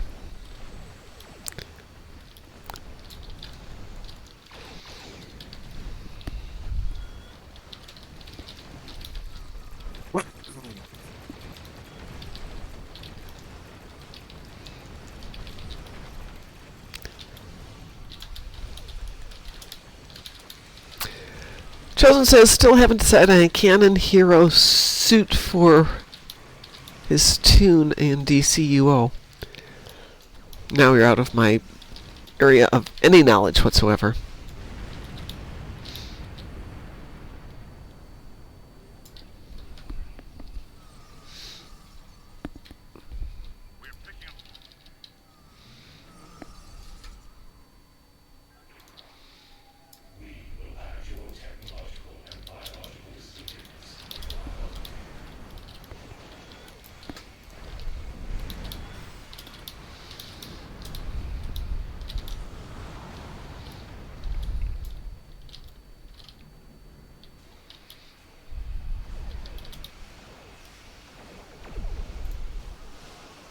They fixed the Tholian web bug. They fixed the Tholian web bug? Yeah, when you put a Tholian web on her, Yeah? it used to be like still show up and travel where she where to travel, Oh. despite her being cloaked. Aha! Still make out the Tholian web. Well, that's interesting. The gateways do count as a dreadnought. That's what I thought, Gross. Because it gave me credit as a dreadnought. I know the gateway counts in infected conduit.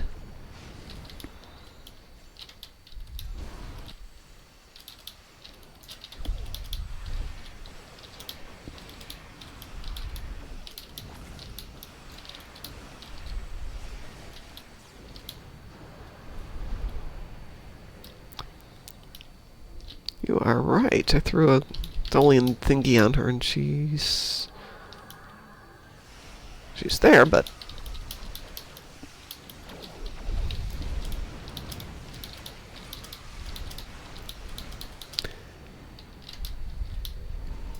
Right, to do it.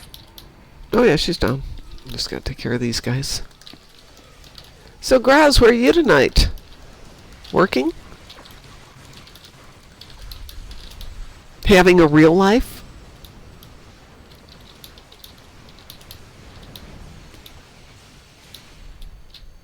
There we go.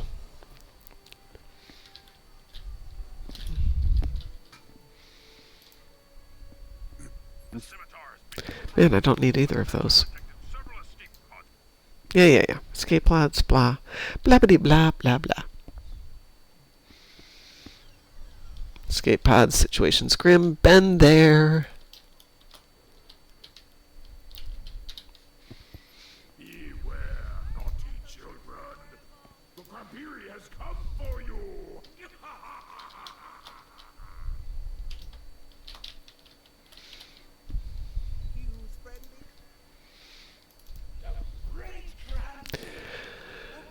I think I have enough candy cane men, or gingerbread men. Now we get down to the important questions. What do people think of gingerbread as a holiday cookie?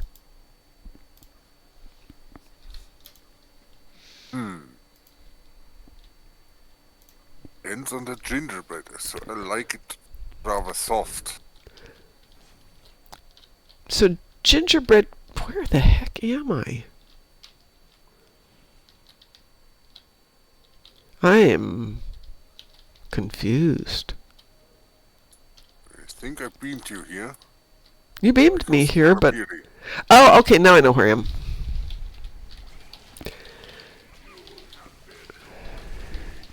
Chosen says never had one. So American gingerbread cookies can be thin and crisp. And we have gingerbread as a dessert, which can be more like a cakey dessert.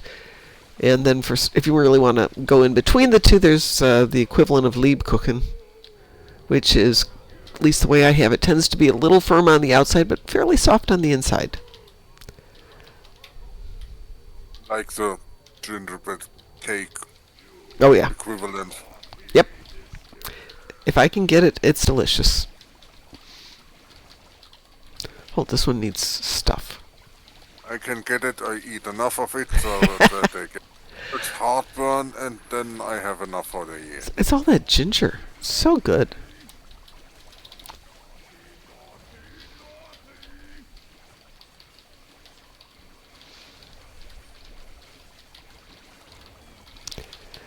So I want to get the mine, mine, mine accolade, which is hard when you're doing this with a team of like 20 people. Because everybody fights for the presents.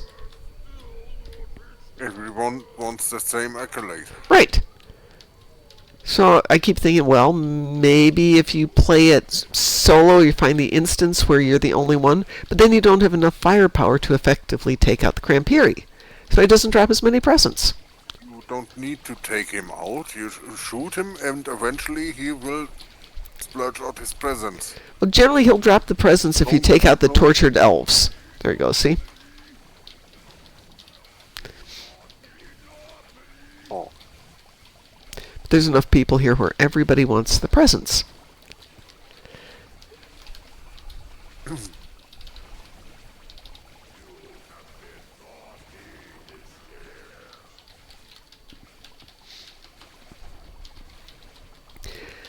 So if you kill him or you shoot him down too fast, he doesn't drop presents. If you shoot him down too slow, he doesn't drop a lot of presents.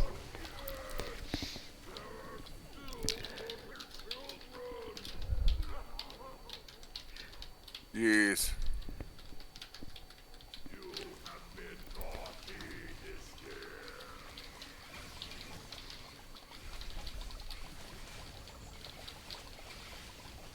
Let's murder some elves then. Yep.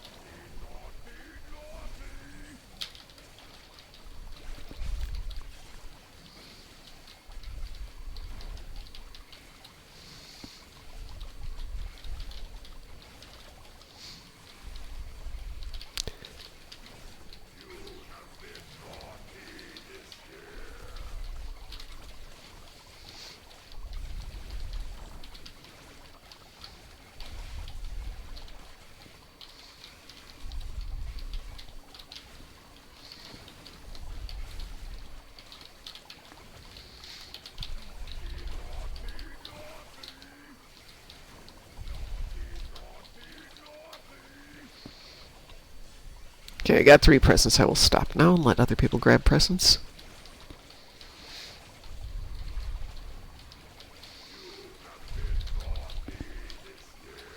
Let's see. Ooh. I saw that real quick, Roz. I will take a look at it in just a couple minutes here once we're done with this Crampiri, which will be in about 1 minute. You've never had a gingerbread man before. That's from Chosen. Really? Then it's about time. Yeah. I mean, there are some really awful gingerbread out there. There's some really good ones. They are extremely spicy if you get them well made. I have no hesitations in putting a fair amount of cloves. Or if you take my grandmother's recipe for pepperkakor, which are gingerbread cookies, it was made originally with black pepper. And that's got a kick to it.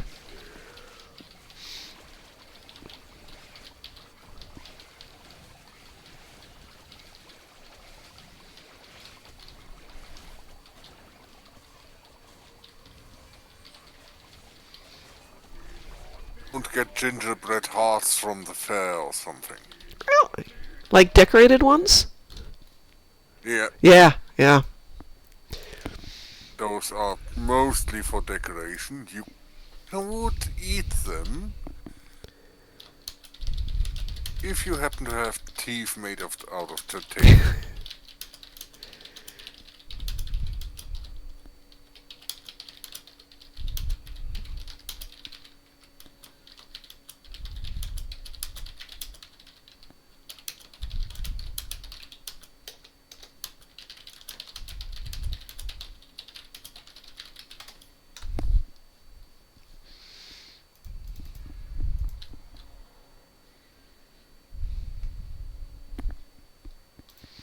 Graz, I sent you a response. Unless you're allergic to something in the gingerbread, it's something to try, yeah. So gingerbread traditionally is flour, brown sugar in America, but yeah, you could do it with white sugar and a little molasses for flavor. Shortening as opposed to butter or margarine, because you want it to be really crisp, and both butter and margarine have water in them. Shortening is pure fat.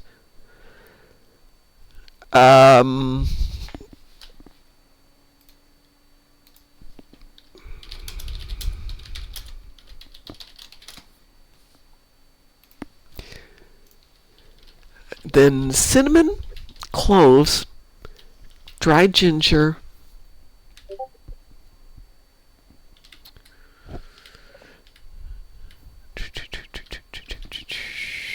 what else would be in there? Pepper if you're doing the Swedish version.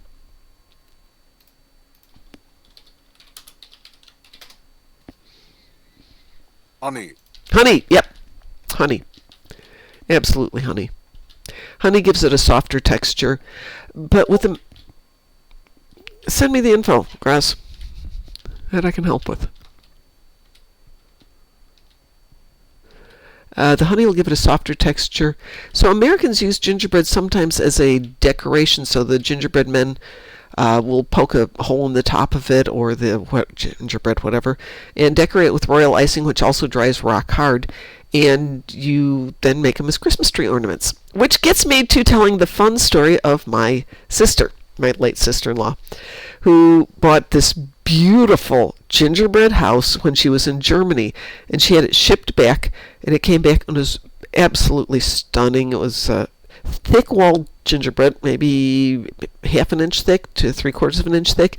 Royal icing, put everything together, candies for the decorations on the roofs. It looked like something out of this. It looked like some of the houses that you see here. This level of gorgeous. And every year they'd wrap it up and they'd put it up in the attic. And one year they wrapped it up, put it in the attic. Christmas came around, they got it back down, and it was an empty box except for the cardboard supports for the interior. Mice had gotten to it over the winter and summer. Completely ate it. Now they got some fat mice. Indeed they do. Yeah.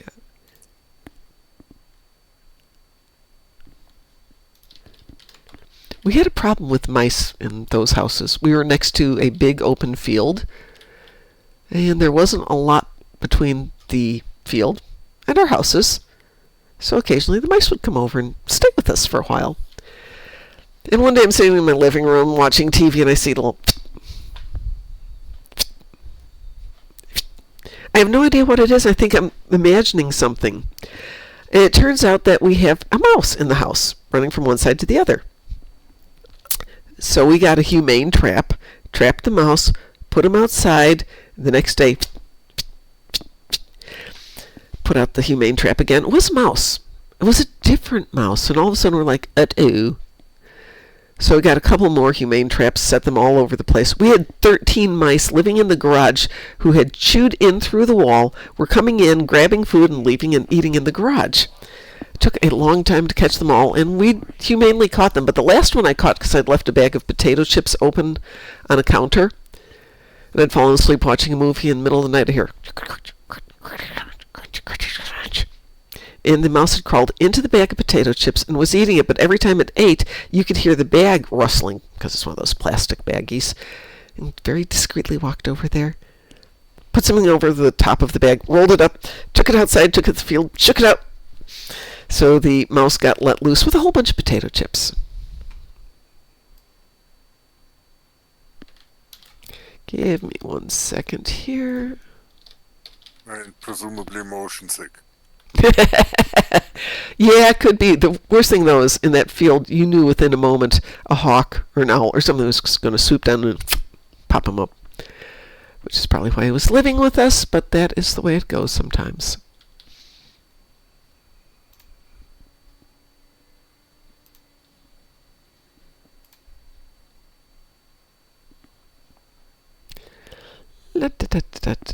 Oh no, I can't do that. Can I do that? Hang on. Might have to do something with my phone if this looks weird.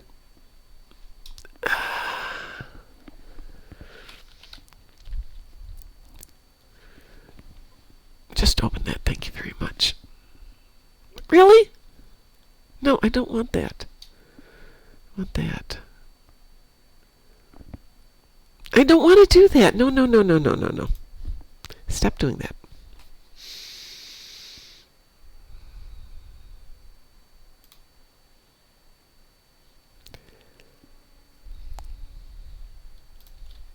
No, no, no, no, no, no, no.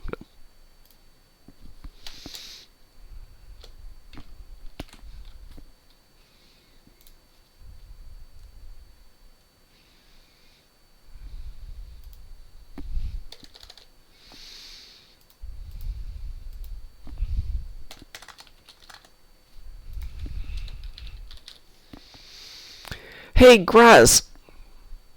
What's your first name? Who, what, where? Hey, Matt. How are you doing? Diabetic mice after the gingerbread.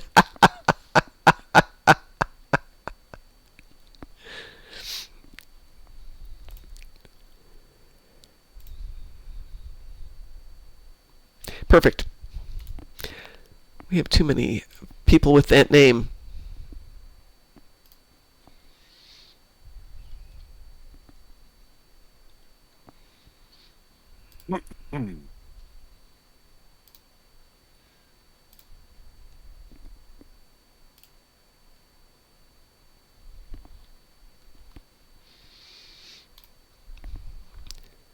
Oh, thank you. Yes, this is... Did my phone... Oh, no, my phone's still working there. Ooh. Sorry, I was using my phone for its actual purposes there. This is Badgie, my Badgie tree. Let's see if I've got my other Badgie. There's Badgie in real life.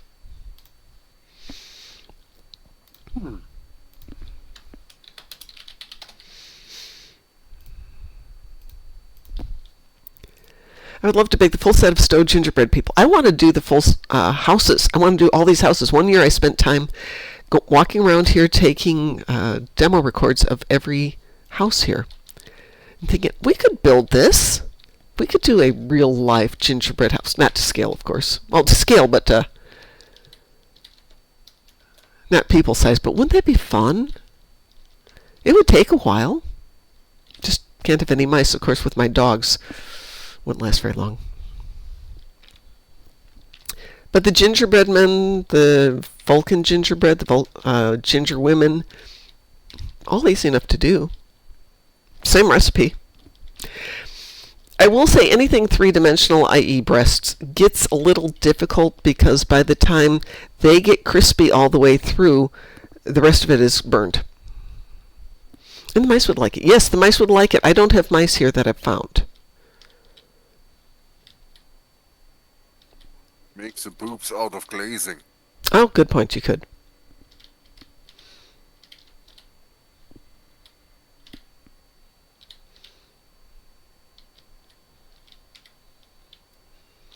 Oh, so what's coming up here? Snowball fight. Oh, did we already do the snowball fight? Yeah. Ugh. Yeah, it's 2 minutes in. Of course, we did the snowball fight. What am I saying? Does anybody need to do anything? Endurians, you could add blue color. Well, that's where the icing comes in. So you use royal icing, which is egg whites, powdered sugar, and that's it. Egg whites and powdered sugar. And it dries like a rock. That stuff is the glue that holds all these gingerbread houses together. It's edible. Not real tasty, but definitely edible.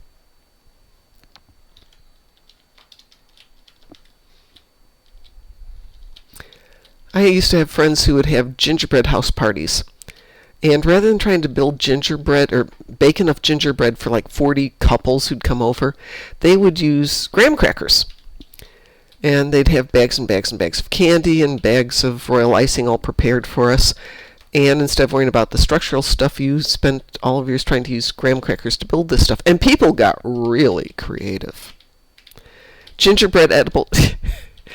Well, yeah, gingerbread edibles. I don't know where you... But I suppose, for the decorations here, for all the candies they use for decorations, you could use gummies for it. That would be an interesting event.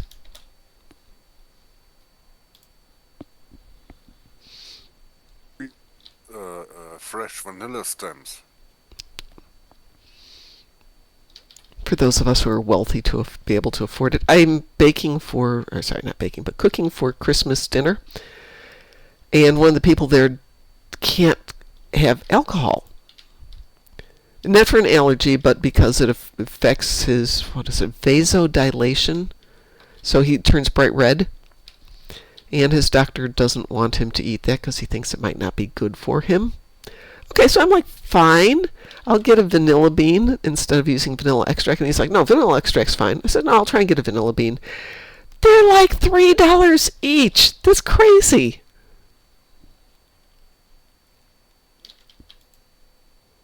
Well, once I used a vanilla bean, maybe most likely my neighbors used vanilla bean. I'll take the discarded straight out stems and I put them in my sugar. Yeah, absolutely. That's what you do with them. Put them in sugar. They will bleed out the rest of their aroma. And that will work with powdered sugar you'd use for glazing. Yep, that makes sense. So if you really want to have fun, you take your vanilla bean, you split it in half, and you throw it in a bottle of vodka. Oh yeah, it is. Very good. Very tasty. It looks like a black stick. Yes, it does. Yeah, they're crazy expensive, especially for the good ones. This was a cheap one.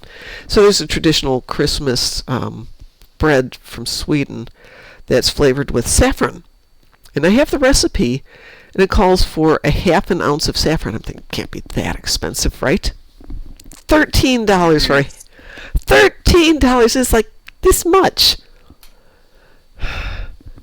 This is okay. It makes a lot of the bread, but still. But it is really good.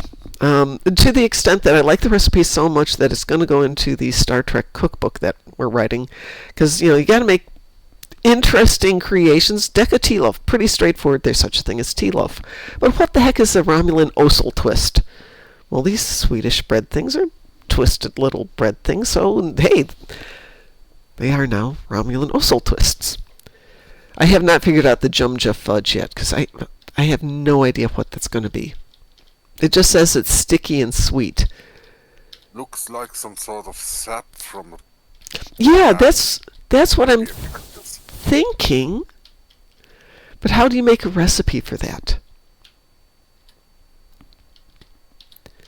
A lot of these are pretty straightforward. I can get creative. Larish pie, no problem. Got that one figured out. Decatilof, got that one figured out. Who has joined us? We don't even know the temperature. For all we know, that could be just like cold molasses. Yeah, it could be. Hi, Grass. How you doing? Doing good. Sounds good. Glad you're here. Thank you. Thank you. How would you like a frozen stick of molasses on a stick?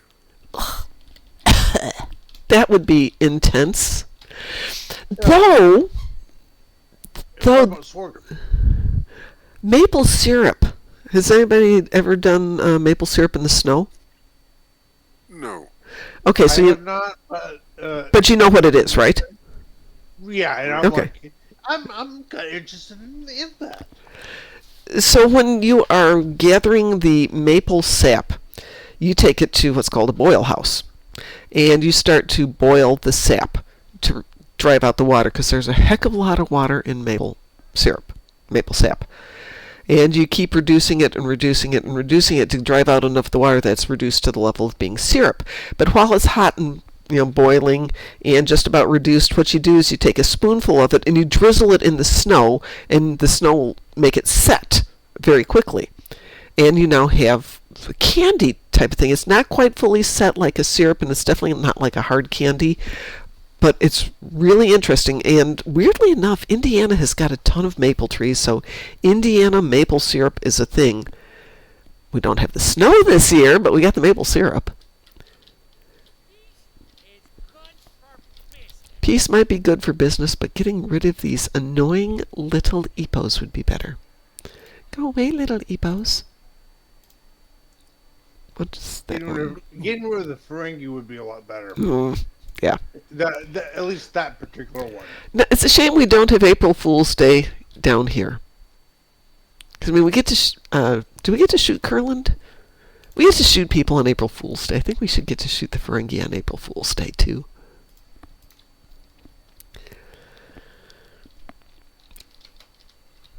Yeah, there's weird things. Maple syrup in the snow. Have you ever had snow cream? No, what's snow cream? Pretty much sweet cream, but when you get a whole bunch of snow, but sweet cream in it. I've never heard of that. Hang on, I'm looking it up really quick. Snow cream. All you need are 4 simple ingredients: a bowl, a spoon, a few scoops of fresh snow, and give me some more instructions there. Somebody once said, just give me the gosh darn recipe and not the 75 pages on how to get there. Okay, cup of milk, any kind, 1/3 of a cup of sugar, vanilla extract, a smidgy of salt, and 8 cups of snow. Stir all the other ingredients together that aren't snow. Get some fresh snow. Immediately stir it into the milk mixture till you get to the desired consistency, but it melts quickly, so eat fast. Okay. It looks delicious. It looks like kind of weird ice cream. I'll take it. Pretty much it's kind of like, during the summer, the shaved ice that you have with flavoring. Mm-hmm. Something similar to that, just a winter version. Sounds good to me. That and a warm waffle. Then you'd have a very wet waffle really quick. Oh, then... Mom, have you ever had up dog? I've had upward facing dog. Does that count? What the heck is up dog? What's up, dog? I have no clue. Citalia is asking.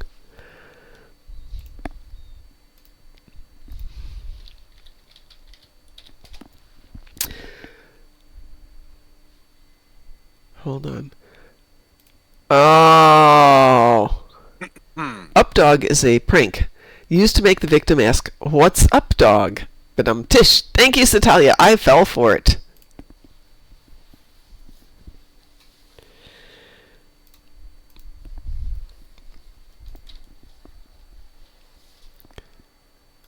Tides of ice. Oh, I will be there for Tides of Ice in one moment. As soon as I get some of these endeavors done. Oh, you got endeavors. No, I just hadn't claimed them yet. Tides of Ice. Oh, Snowball Fight. I'm heading over to Tides of Iceland.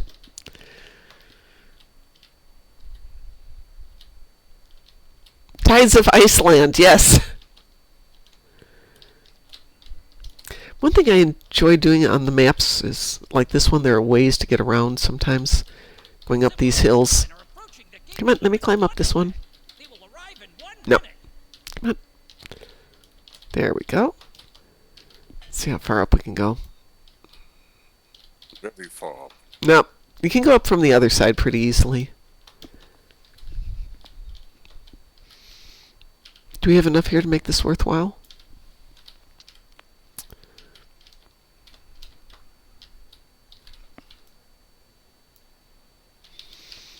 Well, let's see if we can do this one. I do think the Crampiri, or whatever they are, where you become a Crampiri, really has changed the success rate on a lot of these missions. Because it used to be you could never win the Snowconian thing. Now it's pretty easy. It's rare that it doesn't complete unless you just have an empty map. Which I would say is a bad thing to make it easy, but these are all supposed to be fun, not horrible.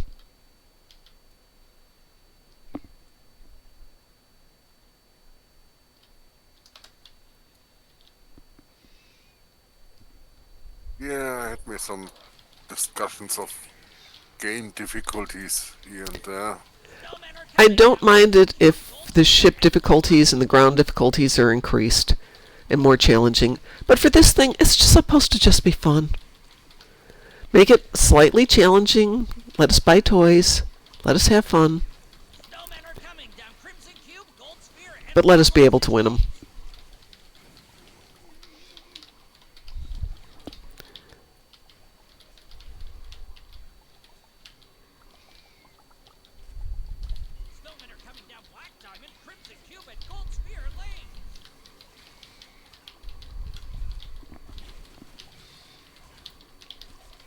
Is today Wednesday? Today's Monday, right? Monday. Yes. Monday. Okay, yeah, no, I was just completely messed up with that today. No, I refuse to freeze. I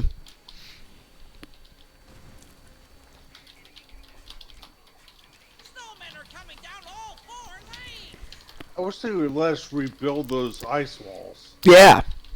Give us something. Give us a toy that'll let us rebuild them.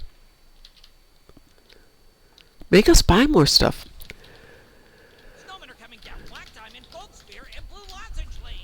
Hard is fine, impossible is not as nice. Well, there's very few that are impossible.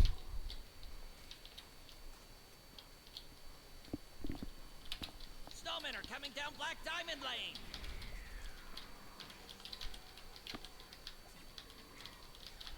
But when it gets easy, it kind of takes the fun out of it. For some things. If I'm leveling a new tune and the patrols are easy, okay, that's fine, I can live with that.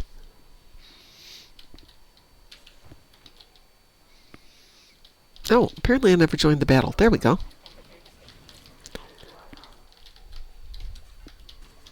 Snowmen are coming down Gold Spear and Blue Lozenge lanes.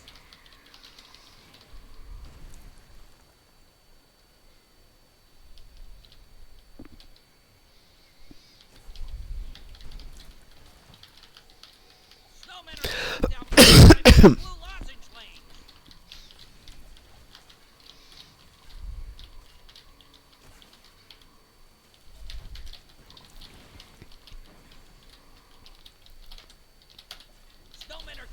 So I'm trying to think what are the good recipes we've got in Star Trek Online that need to be part of the cookbook. I mean, there's hundreds of food items.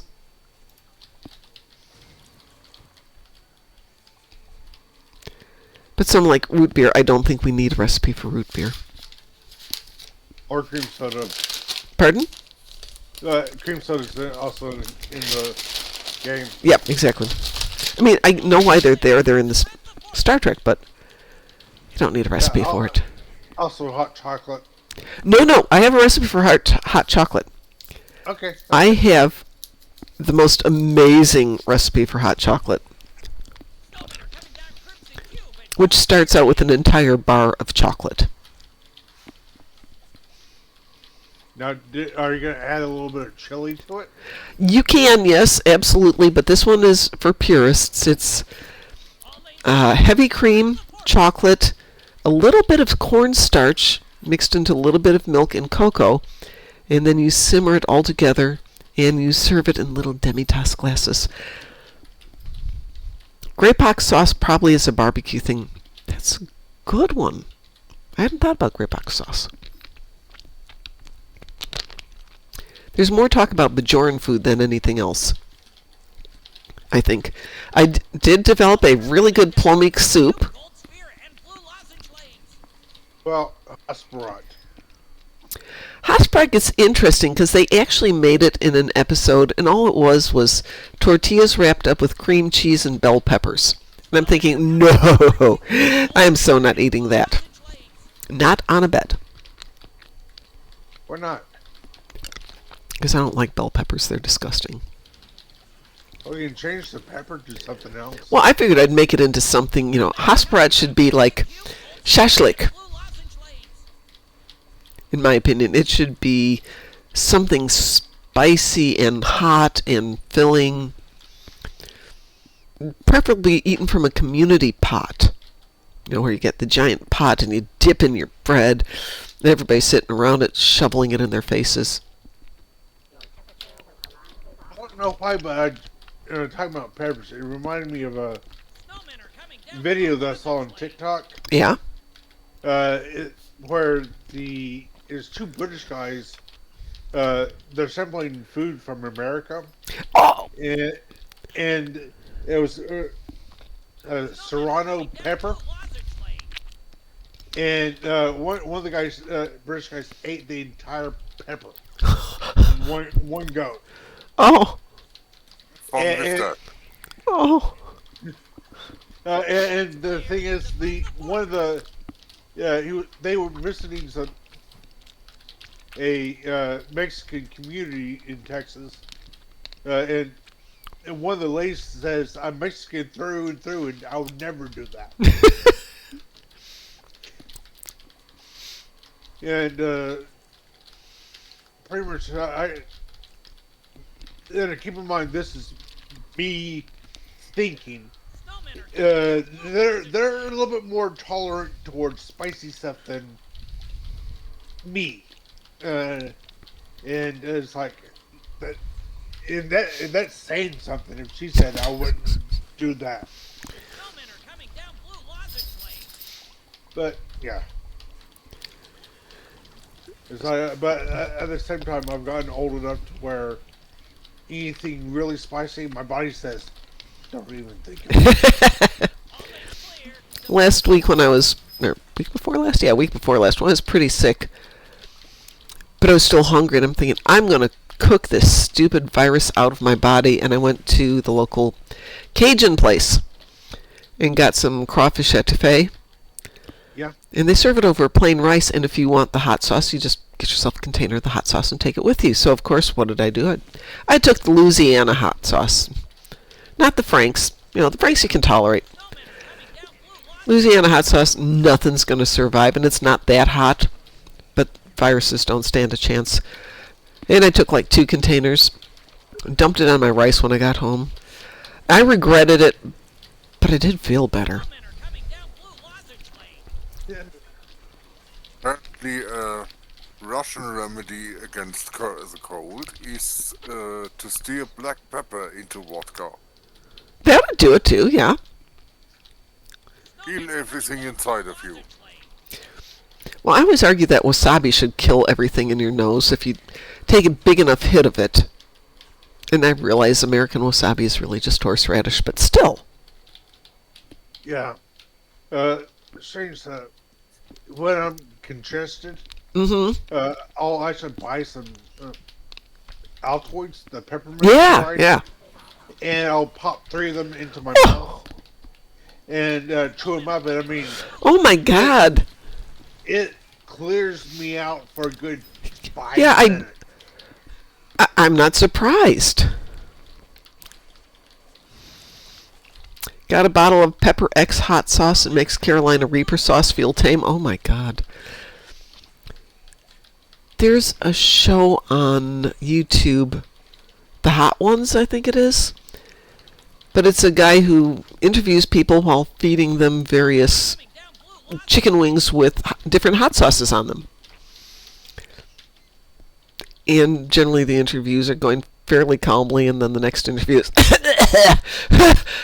nope, too much. Very interesting, though. Was that Wave 9? Yeah. Alright, get your butt down here, Snorg Queen. All lanes clear. Defend the fortress. None got through. Congratulations to us. Yay! 891 or 991? 691. Still good. Did we win prizes for that? Apparently we won prizes for that. Yay! Yeah, it got me hooked on watching that. I'm not a hot sauce person. I mean, I'm Swedish. We don't do hot sauce. Pepper is it. But when I'm sick, it's just like, yeah, burn it out of me. But bell peppers, getting back to bell peppers, to me bell peppers are the same thing as cilantro. It's got that weird soap flavor to it. And I know not everybody gets that reaction, but for me it's ugh. Hey, as I kind of like to say, food's part art, part science. Yep. Art is a very subjective item. Yes, it is.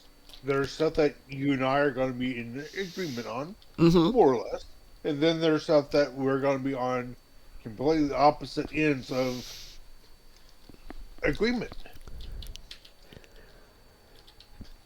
And then there's stuff that we kind of meet somewhere in the middle. Christomer says, mouth loves hot sauce, stomach doesn't like it as much. Yeah, yeah, I'm kind of the same way. It's like quite a few tasty items my mouth loves. It's just once it gets down below the chest, into the stomach, my body's like, "You're an idiot." True that. So at the Christmas market, I went during the rainstorm on Thursday. Yes, I know, I was sick. Should not have been out in the rainstorm. But I figured if it was a rainy day, nobody would be there, which was a good assumption. Nobody was there. So I was able to go and get my, I can't remember what it was. It was some German sausage, but it's flavored with red pepper flakes and paprika. And it's got a kick to it, and really nice kick, but you're right, delicious in the mouth. By the time I was finished snarfing down the sausage, my stomach hurt. But it was so good. You know, nice lady's like, would you like sauerkraut on that? I'm like, that's kind of like asking, would you like oxygen with that? Yes, I would, thank you very much.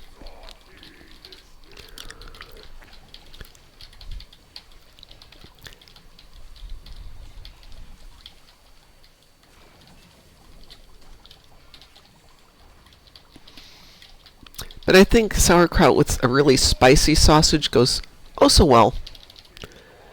The vinegar kind of cuts the heat a little bit.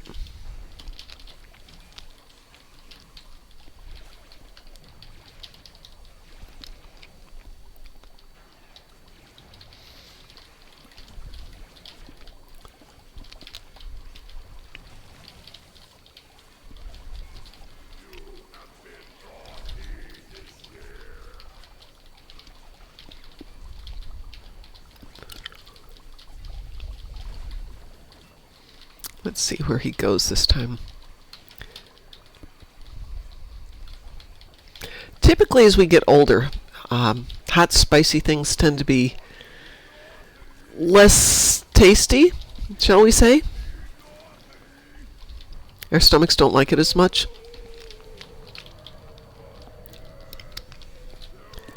Curious where I'm at on this. From what I have read and stuff, keep in mind, I could probably be wrong, but our taste buds kind of dull with time. That's what I would think. So why do I suddenly... I mean, it makes sense why I suddenly love hot as much. And I didn't like it earlier. Well, pretty much as kids, we kind of hate certain foods like broccoli, Brussels sprouts. I love broccoli. But as adults and stuff, we start finding that stuff that we hated as kids. It's like, with a little bit of this, a little bit of that, Yeah. that tastes halfway decent. My mother used to douse vegetables in, like, cheese sauce. Something to make us eat it. And it wasn't until I started cooking on my own that I'm like, hey, these things are really good without anything on them. Yeah. There's what I kind of like is the Brussels sprouts and broccoli, separate of course, but with there's a Creole seasoning, Tony, I think it's Tony Charkey's Creole seasoning. Tony Cheshire, yeah. I put it on my potatoes for dinner tonight. I love Tony Cheshires. Yeah, it's a green bottle with a kind of a cartoon-looking chef. Yep. Okay, that's I mispronounced the last name. If I offended anyone, not my intention to do so. But I never heard the name pronounced correct. I can't remember what we used to call it, but Tony Chacheries or something like that, and then Yeah. somebody finally corrected me. And I could still be wrong because, you know what? There's They could have been wrong. Yeah, there's probably 10 different ways to say a name. I know a lot of people say pecan, Well, yeah. but the thing is, they're obviously wrong. It's pecan. That's how I always knew it, because it's named after the character in Star Trek.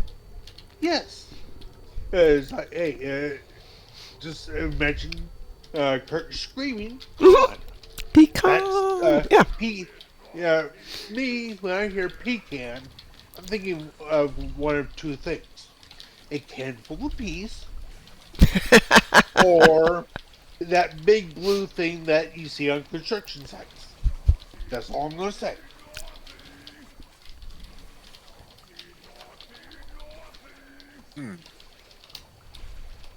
No, I want to put in the presents. Turns out I need red presents, but he doesn't drop red presents as much. I like to cook separate, then dip them in cheese sauce, all nice and crispy. Oven roasted broccoli. Cut broccoli into florets. Little olive oil. Roast them at 450 degrees for about 15 minutes. They'll actually kind of get charcoaly brown on the edges and really sweet and good and crispy and good stuff.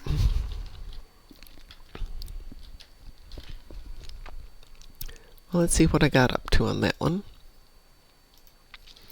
We are at 11 red, 21 green, getting there, and 16 blue. So he's dropping green a lot more than he's dropping anything else. But yeah, my parents used to hide veggies in sauces, and I hated asparagus when I was a kid. I don't know about anybody else. I love asparagus now. I love it now, but my mom would cook it to death and would be this limp. And even these days, even if it's a little overcooked, it's, ugh, please, no. Cones of Conduct again? Didn't we just play that? Do I have stuff I need to get rid of? Like my asparagus wrapped in a slice of ham. There is that, yeah. I was in Aachen during asparagus season, and I almost never eat at the hotel that we stayed at. Was it in the hotel? No, that's not true. I was on my way back home, so I was in Brussels. It was asparagus season, and I was eating in the hotel because I got in late that night. And I'm like, okay, asparagus, I like asparagus. And they brought out white asparagus. And white asparagus is completely different than green asparagus. And this was like 1.5 inches in diameter. And I'm just trying to figure out what the heck this thing is that I'm about to eat. Because it did not look like asparagus. I won't tell you what it did look like, but it looked wrong. It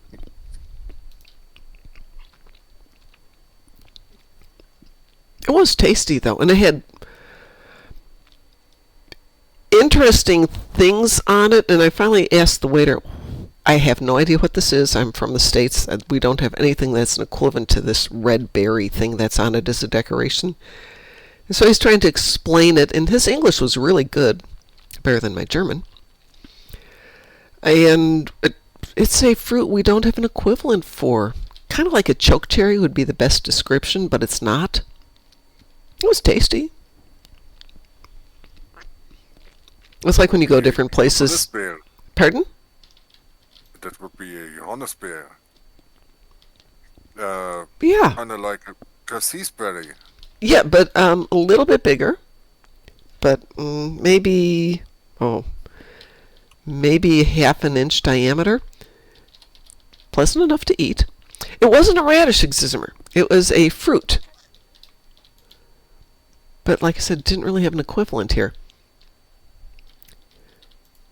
I do love eating food in different countries because they have things we don't have here. And it's like, ooh, what's this?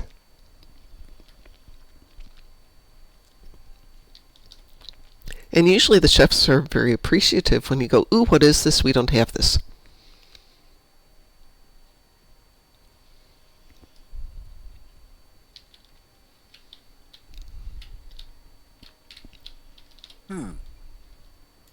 By the way, does anybody need recipes? For something like... The winter event? For the accolade? For the holiday chef accolade? Let me look them. Because I was going through it, and somehow we started out with maybe 100 recipes, and we probably have 150, and we've been giving them away. I do not know. You're still getting more. Yeah. Right? Well, I've been running the recipe thing on all of my tunes. People have been sending them to me. So we're now at... We still have 15 days left of this. More? We're only like halfway into this, I think. We started on the 9th. Yeah, tomorrow's the halfway point. So people have started, they've gotten their accolades, and they've started sending the recipes over. Quite a few of the recipes. Need rum, buttered hot, John of Hutch, Harvard juice, gumdrops, last year's fruit cake, low-fat eggnog. No, go slower. I'm writing them down. Kava juice. What else? Last year's fruit cake, low-fat eggnog, Nog Snog. Nog Snog is one of the hardest ones to get. I think that one you can probably get a decent amount on the Yeah. exchange. And snail doodles. I actually made the snail doodles from somebody's recipe for snickerdoodles. And I had to have some fun trying to make them green, but still tasty. I will go hit the inventory in a few minutes. Let's do cones of conduct, and then I'll jump over to that account. So, Xizmer, you're talking about radishes. Something I've had in the past is radishes, young radishes, and you kind of cut them open, like make them into roses, soak them in cold water, and then you hollow out the center and fill it with butter, which sounds weird AF, but it's really good.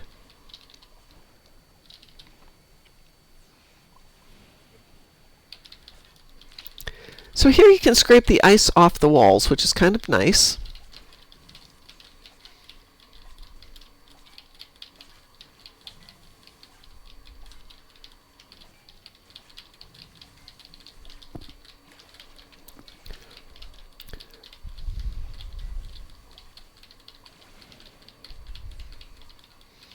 Are you going to get that candy? Graz, I'll take out these guys if you get the candy.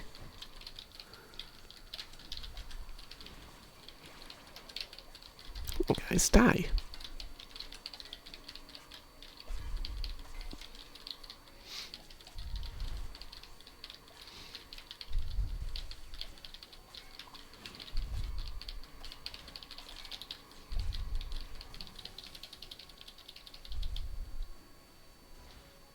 I'm scraping ice. Do you mind, Mr. Snowman? Fine.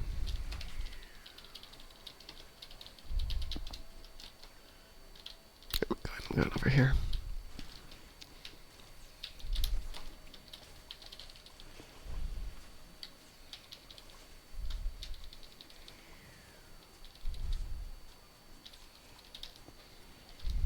Oops. Guess I had more.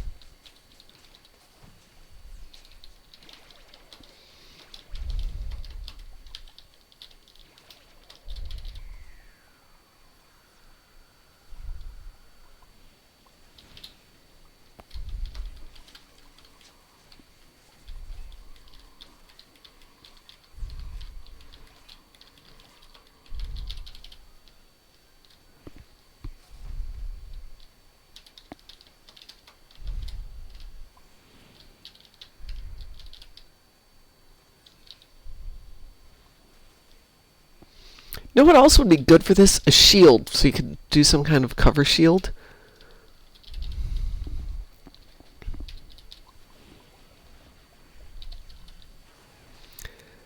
So the snowman can't get you.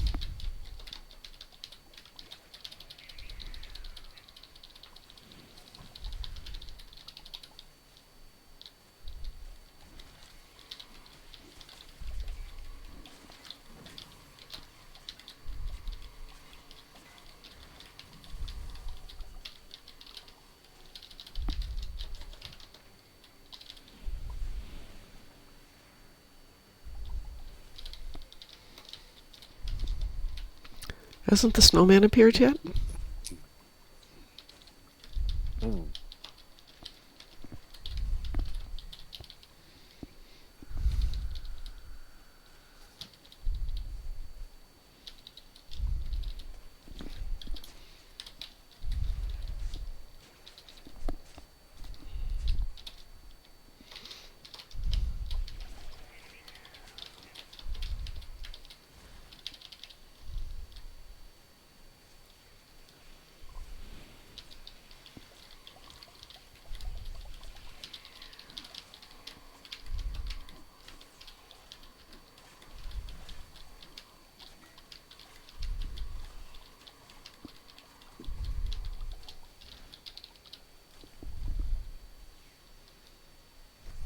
The snow overlord is attacking. Ah, there he is. I was wondering if he's ever going to get here.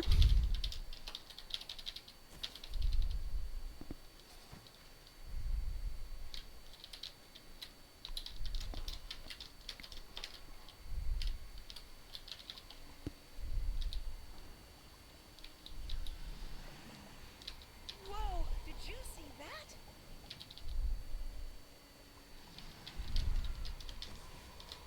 The snow conian has been hurt.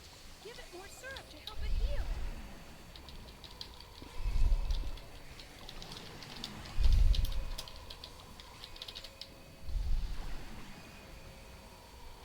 Oh no, the snow overlord has frozen one of our buildings. Bad gamer! No, they most certainly did not get rid of the race. Why would you think they got rid of the race? Beat the snow overlord. Which race?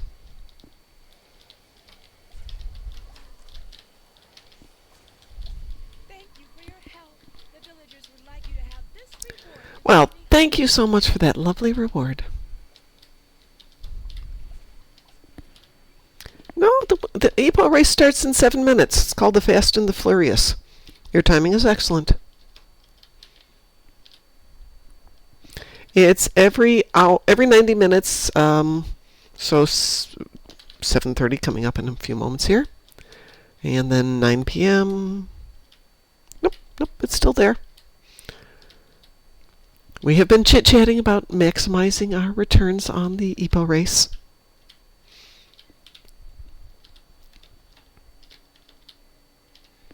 Hold on, let's see if I still have snow. I wish we could save the stupid flavored ice. Can you keep the flavored syrup for the next round, or does it disappear? Nope, it will It disappear. disappears. Ah! That's so unfair.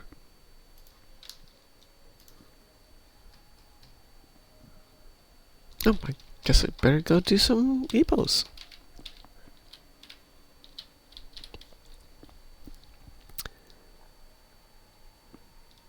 I have an adult I still think cherry EPOs are wrong. Or EPOs.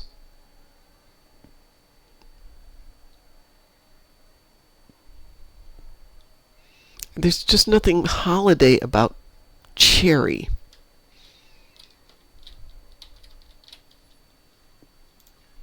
It's red.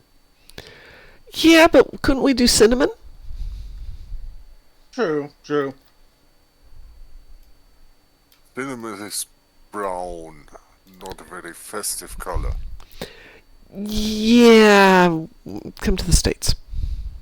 We make cinnamon red. We do.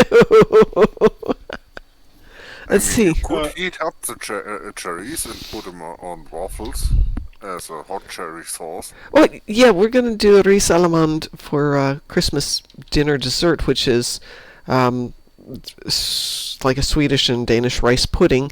And Pi insists that it has to be with cherries. That makes it riz allemande versus the Swedes who do riz allemalta, which is with oranges. I have to say the cherries are better. Gotta say the cherries are better. Are ships the same? Well,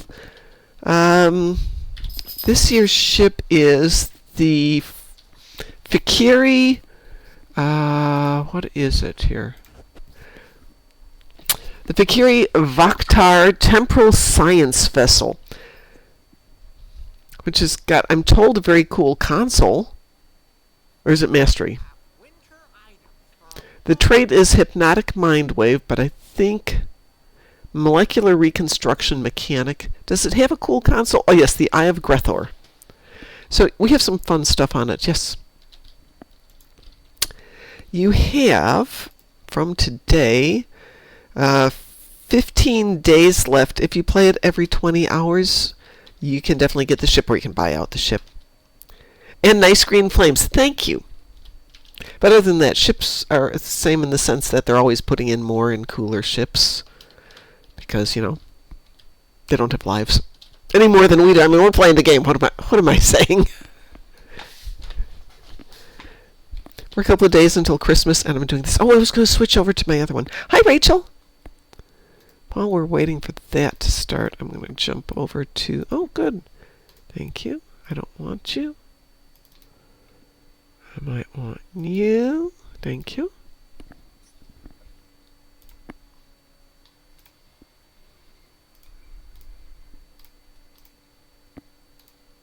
Hi, Rachel. How are you doing? I see you in game every now and then, Rachel. I hope you are well. Oh, that's right. I was going to do that. Let's do this.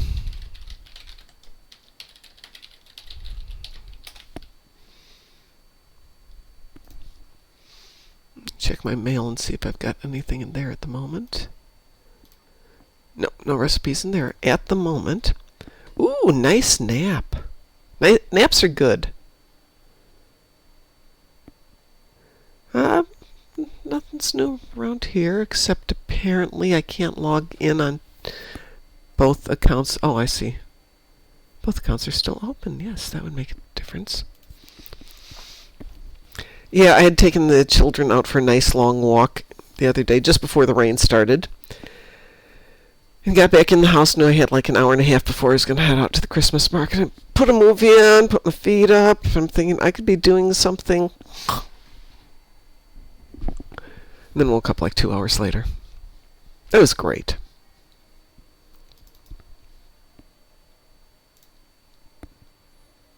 In Fast and Furious, what happens if you go in front of the gates before it starts? You won't get credit for it, if I remember correctly. You would be disqualified. Because you would have left, to get around the gate, you would have left the area. Alright, so... Can get on top of the gate and then fall off the front of it, and then you would still be disqualified. Yeah, I think you have to be behind the line. Rachel says, hi, Zimmer.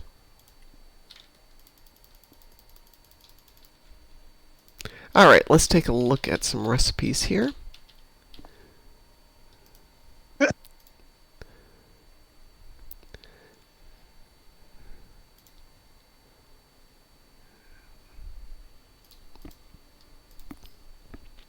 I hate sneezing.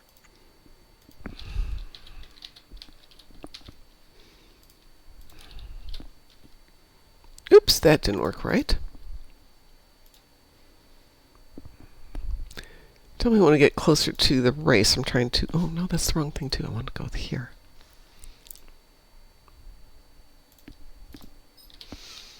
Do I have any room? Let's see. I've got that. Recipes 1.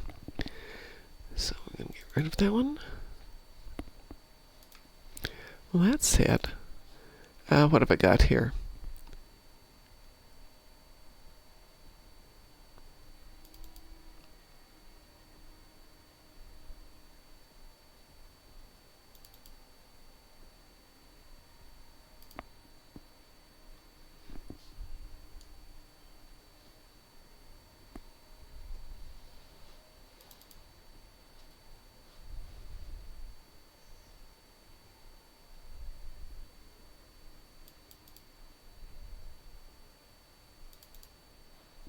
Okay, so 1, 2, 3, kava juice. Which one is the kava juice? Those guys, okay.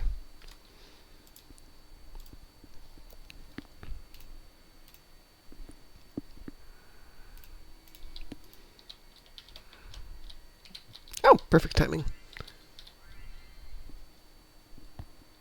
I I do not get a prompt for the race to begin, as Oh. long as I'm on top of here.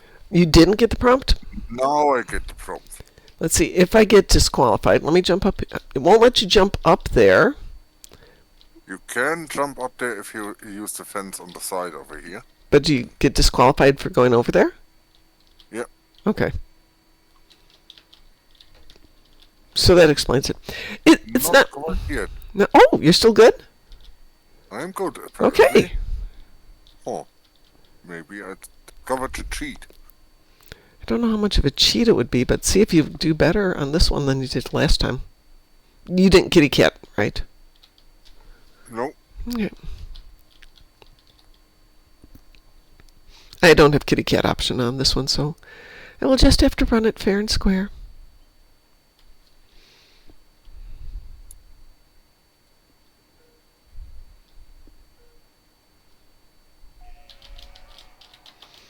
Kind of just dropped you right back in the beginning spot, right? Yep.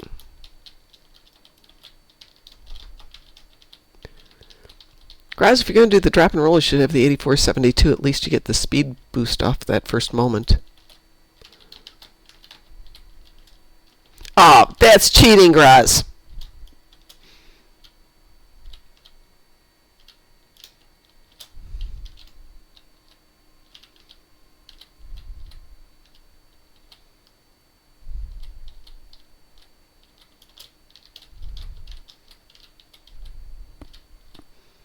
It's not cheating when I do it, but when you do it, it's cheating.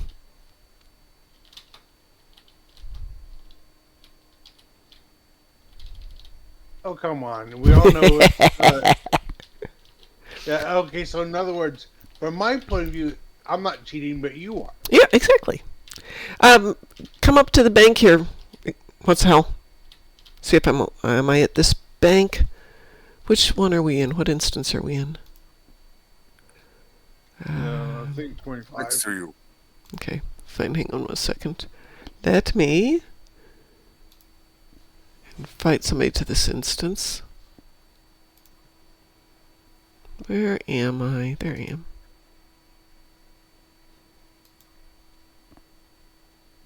Okay, give me 1 moment.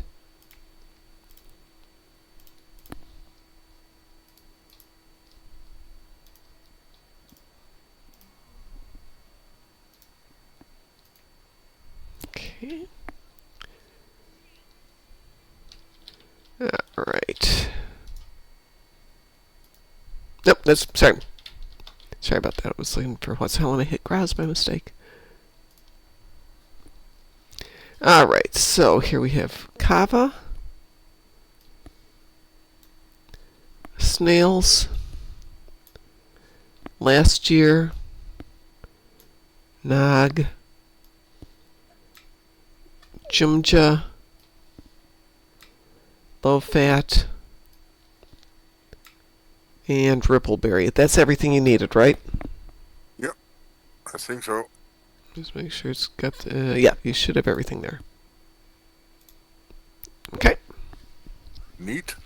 Thanks. There is a reason we have 8 bajillion recipes. Now I'm going to have to go play the TFO. Gosh darn it! Because I really like the TFO. Let's see. I'm going to switch back to my other one.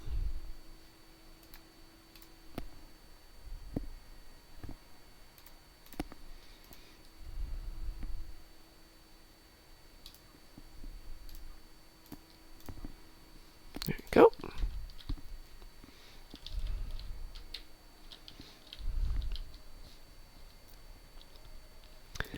Alright, switched over to this tune for a bit. If anybody else needs recipes.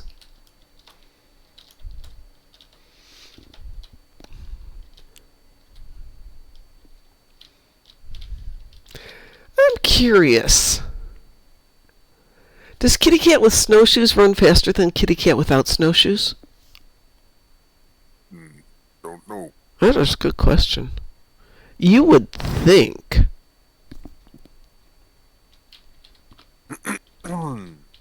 Then again, might have more slippy slideys with kitty cats and snowshoes. That could be a bad thing.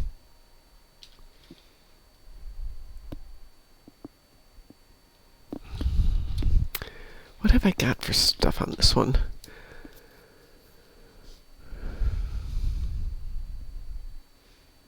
So this one's got... Oh, that's for a different project. Okay. Do I have a run gun, first of all? I do have a run gun. I've got the CQC. That's not the one I want. What do I want? What's good? Hostile.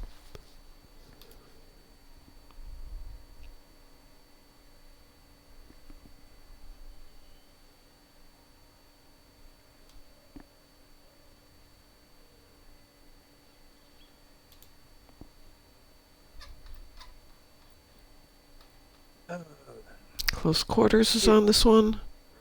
That one's on this one.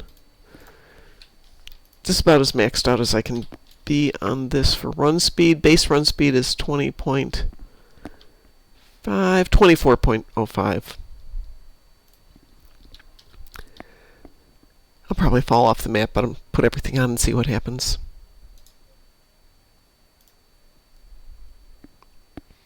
Did you switch to a Jem'Hadar? Yes. Dang!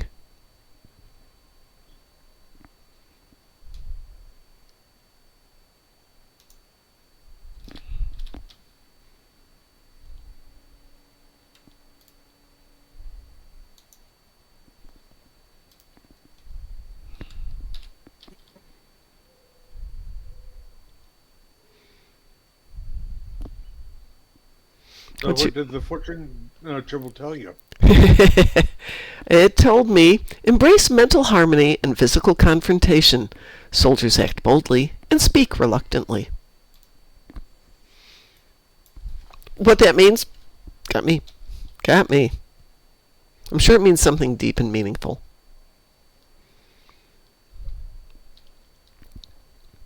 So what's your... Let actions speak. Actions speak louder than words? Yeah, that's a good point. I can go with that one. Force is the only true freedom for me.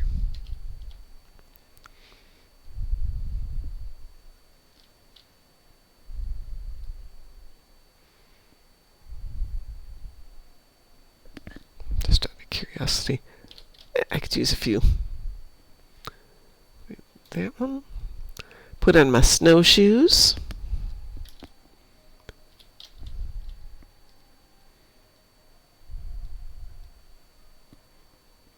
And kitty cat mode. Let's see what this does. Snowshoes and kitty cat mode. I'm curious.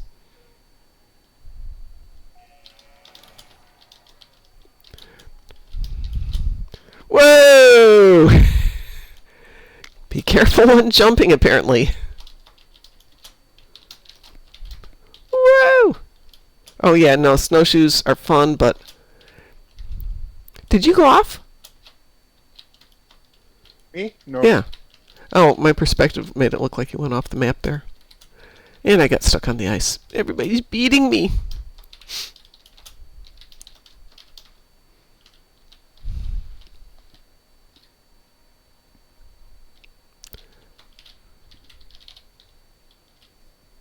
You grabbed second? I got second. I'd say I would have done better if I hadn't fallen off the ice twice. But snowshoes and kitty cat, no. There's a lot of no friction going on there. Wah! What the? Oh, I must have not grabbed first place. I didn't get it. I thought you grabbed it. Because second place came up when I was there. You sure you didn't get it? Yeah. Apparently the other guy grabbed it before. Oh, okay. The other cat. Oh. I'm not worried about it. Well, me, I got third. Okay. It wasn't me. I got second. Because I was sliding up there and I saw you were standing there, so I just assumed you got it. Sugar plums.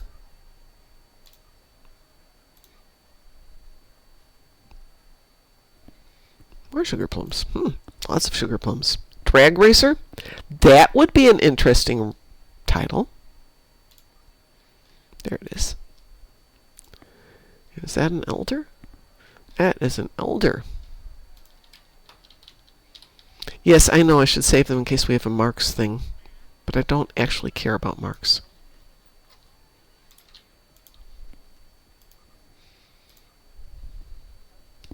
I think, we are in a mark. Are we in a marks thing?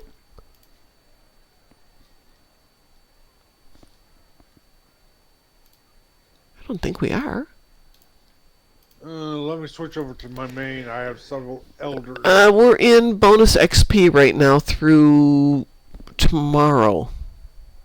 And there's nothing up for what's coming up after that. Out of curiosity, yeah, I'm done. Let me see if I can find a straight line to run in around here on the snow. Okay, so run speed is 31.7. Snowshoes on. Sorry, that must have been snowshoes on. Snowshoes on 31.7. Snowshoes on and kitty cat mode. No marked weekend.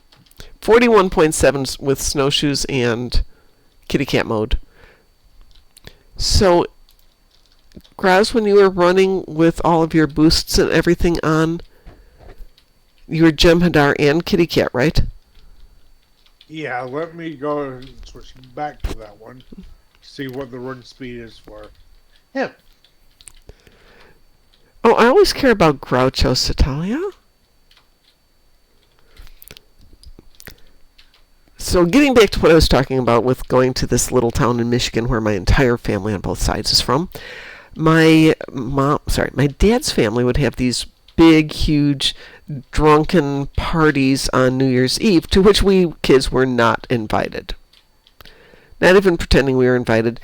But this was in a time and an age where you're 10 years old, you're fine taking care of yourself until 2 or 3 or 4 or 5 in the morning. We trust you. And they did. So I would have access to the television, and there was leftovers in the fridge. And my aunt had just a black and white TV, and I would watch old Groucho Marx Brothers movies, or better yet, Fred Astaire and Ginger Rogers movies on New Year's Eve. I never did understand the point of going out and getting drunk, but apparently that was a thing. Okay, so for the Jem'Hadar, Yeah. We are talking about run speed bonus from the run gun or Right. run weapon. Mm-hmm. Catch yourself white and cat form 35.25. Okay. Yeah, and that's also with the fortune triple. So 42.5, you said? Okay, so what I was... 35. That doesn't make sense, because I was doing 41.7 with kitty cat, snowshoes, and just the few attributes. You should be doing better than that. You definitely were faster than me. Well, okay, I didn't have the snowshoes. Oh, okay, yeah, so that would add another 10 to it. Penny says, we always watch the Thin Man movie on New Year's Eve. Yeah, Thin Man was great.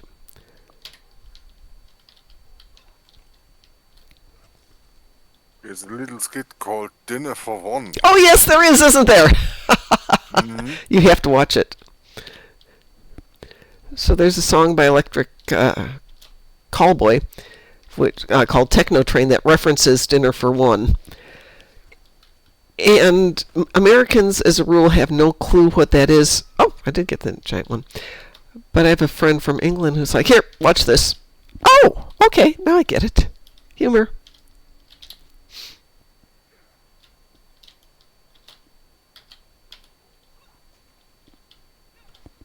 Am I the only one down here digging up these fishies? Where did everybody go? I'm here. I'm coming. I'm going to be fishing for weeks. I might not be in the same instance. We should be. We were just in the same instance before, unless you left and... Yeah, I'm on another tune. Okay.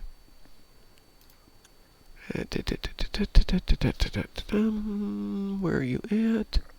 What did I want on that other tune? I don't know. Yes, the recipes. Sent you an invitation so you can join this team if you want to.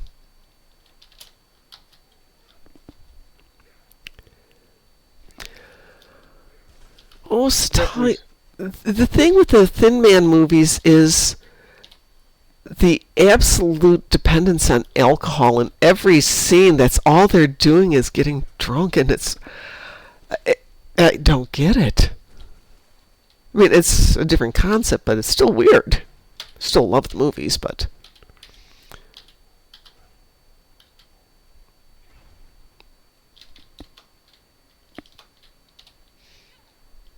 This guy, I need other recipes. that's okay. This is the Main two. noodles I have.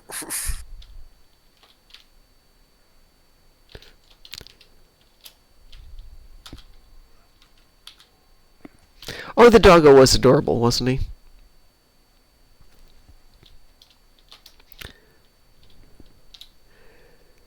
So I have been watching the old Charlie Chan movies with the Chinese guy appropriately played by a Swiss actor. I think he's Swiss.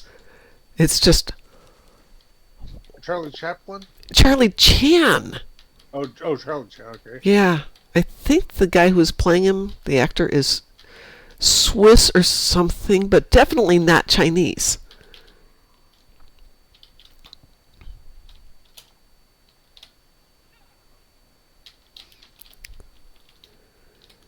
And the level of wrong is amazing. And the level of stupid is also amazing in terms of plot. Yeah, Asta, thank you.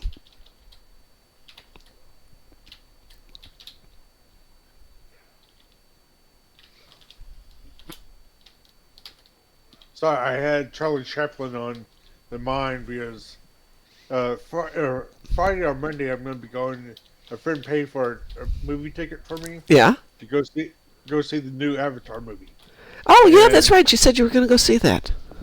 Yeah, and the reason why Charlie Chaplin's on my mind is his granddaughter is starring in the movie. Really? Yep. So I don't remember. Yeah, it must have been his daughter then, Geraldine Chaplin. I don't know if you remember her. From like the 60s. One, she was beautiful, and she seemed to be a very good actress, too. Not that I would know, but... Well, one tidbit that I learned about Charlie Chaplin is he was 77 when his youngest kid was born. Yeah, yep.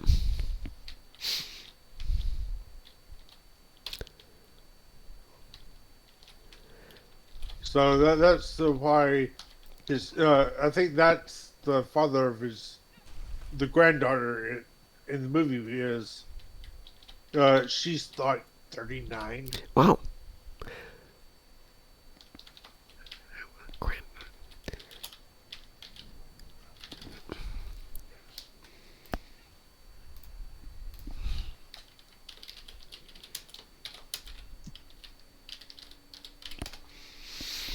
Una Chaplin. Una Castilla Chaplin. Oh, she was in Game of Thrones, too. Yep. Had to go look her up. So, I have a fish in my hands. I don't.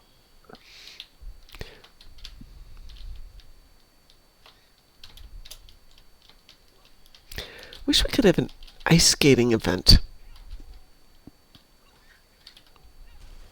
Yeah. Maybe where we can hop over certain obstacles. Oh, that'd be fun.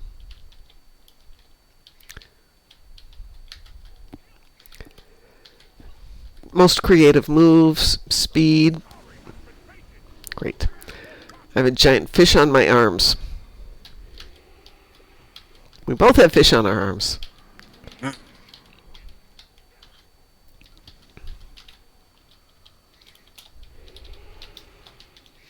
just want to get rid of this fish, dude. There we go.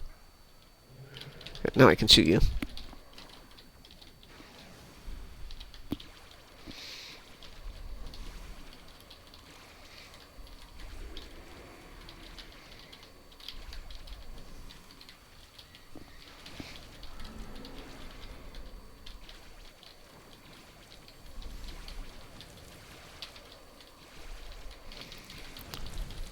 So the shaved ice gateway thing that I just launched has the coolest sound effect.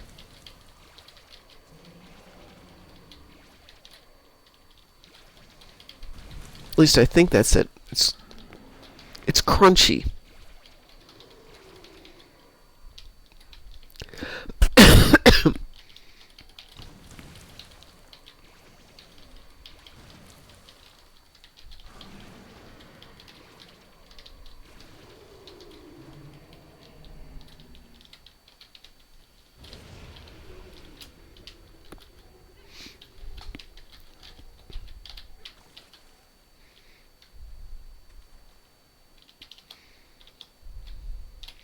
But as I said, I will spend my New Year's Eve with you guys. Hopefully having as much fun as last year without necessarily playing Gravity Kills. Or Bursting on 5. Yeah, weren't those the two last ones we got? And then the first one for the new year was like Infected Conduit or something really good? Something classic Trek.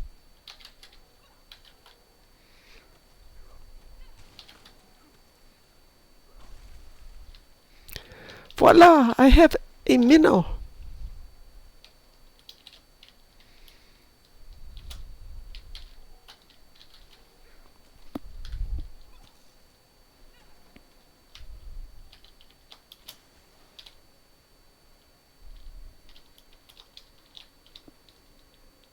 Really?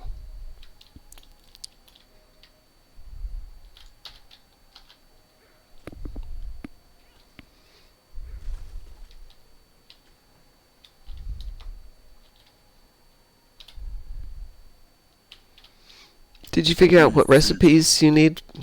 What's hell? Yes. Okay. Oh, I get to punch the fish. Just occurred to me I should be saying puny fish.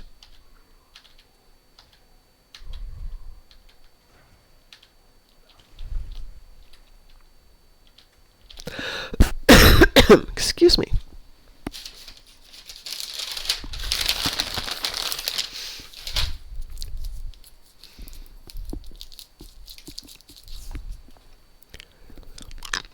I think Thin Man had one movie where, maybe it was even the first one, where somebody dies and is buried in the basement of the building. And at no point does anybody ever comment about the smell. He's just disappeared and they have no idea that he's down there. It doesn't work that way.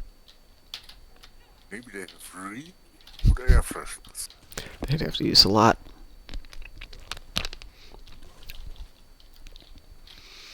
For a very brief period of time, I worked for an electrician.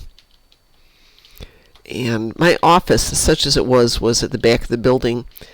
And during the summer, the doors were open to the dumpsters. And one day, the smell coming from the back was horrible, just revolting. It was so bad that the people in the building next to us called the cops thinking there was a dead body there. Turned out it was a piece of chicken, but it's an intense smell. And they did send out the cops to check, by the way, who had to go digging through the garbage to discover chicken.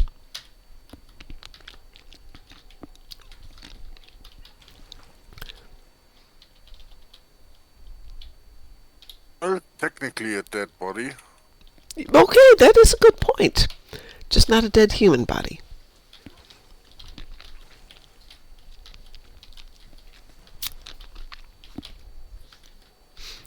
This chicken is dead. This is an ex-chicken.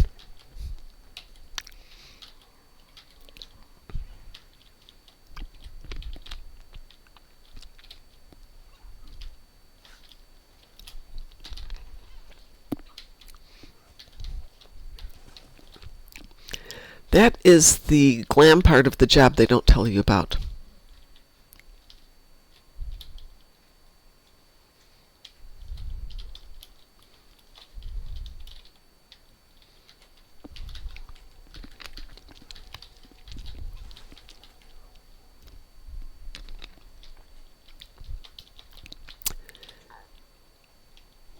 I was listening to a YouTuber today who happened to mention that his wife's wedding ring disappeared the other day.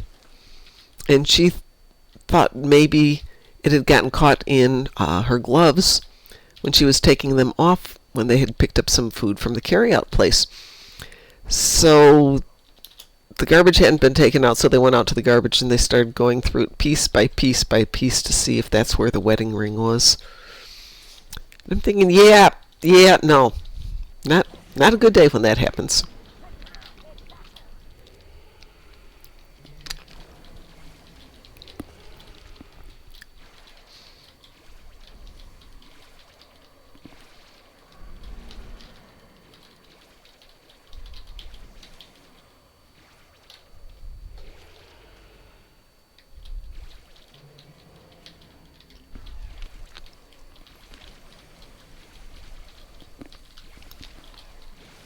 We shouldn't cross the streams. Sorry, Ghostbuster reference. Oh, I got the reference. Got it immediately. I'm figuring crossing the streams of caramel and ice would be alright. Actually, that'd be good. That would be some kind of candy of some sort.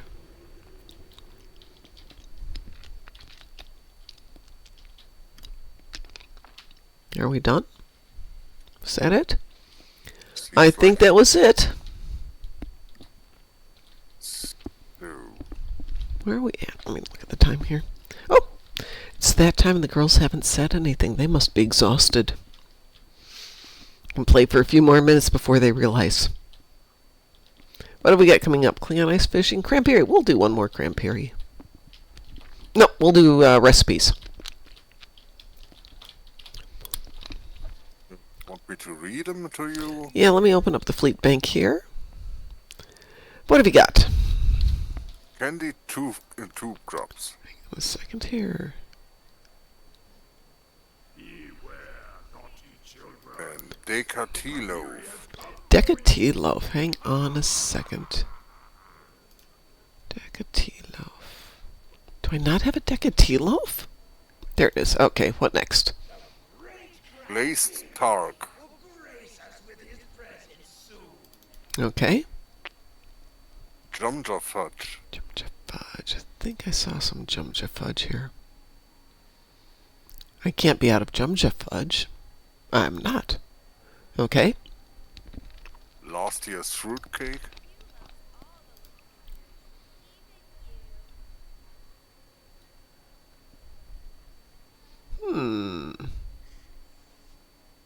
What's that one?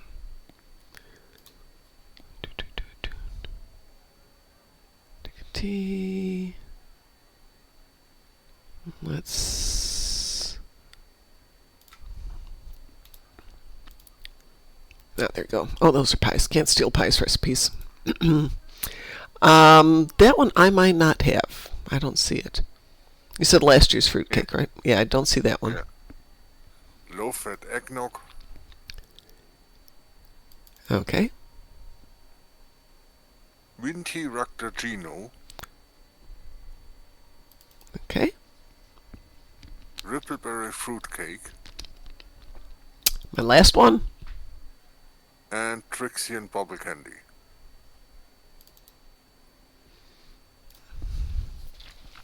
Good, now I have an excuse to go play the game again.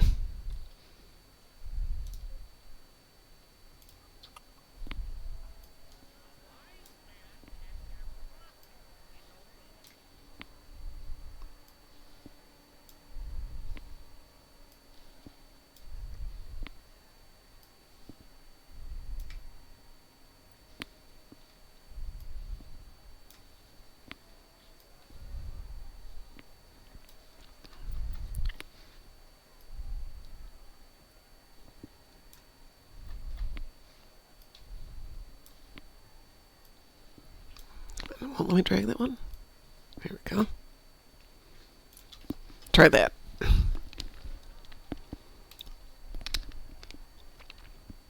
There we go. Thank you. Absolutely. Yay, now I get to go do that one. Yay! So would anybody like to join me for one last TFO then? For the winter winter TFO. Okay. With the TFO. Yeah. The winter invasion one. And I'll go get some more recipes. Wee woo. Wee woo. Now let's see if it'll launch. That means it's pretty easy to play this one with only 4 people, since we've been having people come in there and then they disappear, and then they come back, and then they disappear, and then they come back.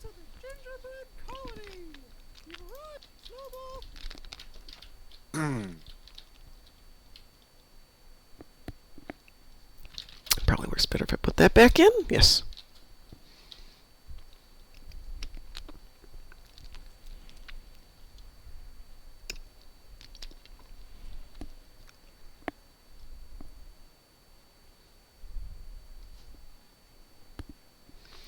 Probably grabbing food, then jumping back on. Excellent. I will probably go give the dogs their SNACKS, then come back.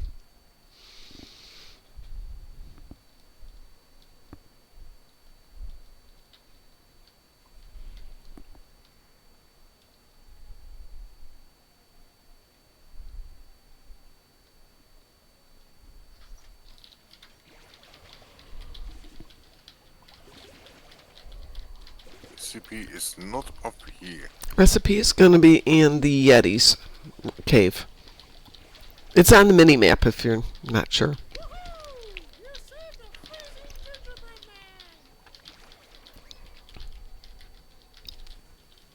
Let's see what's up here then. Think.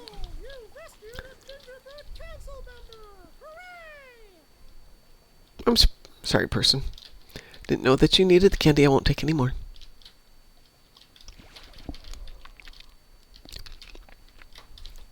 I need candy. Well, there's prizes for 10, 25, and 50 candies. There's prizes for saving the gingerbread people.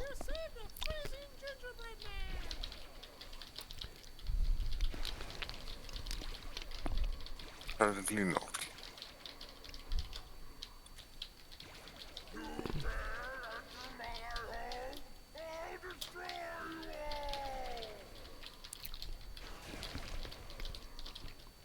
Oh no, he'll destroy us all.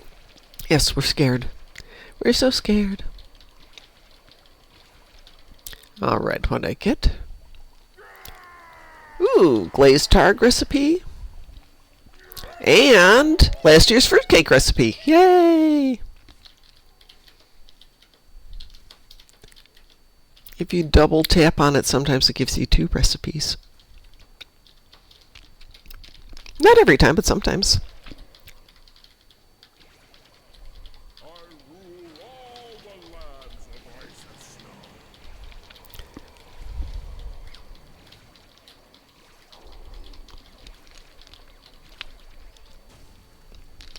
Well, that hurt.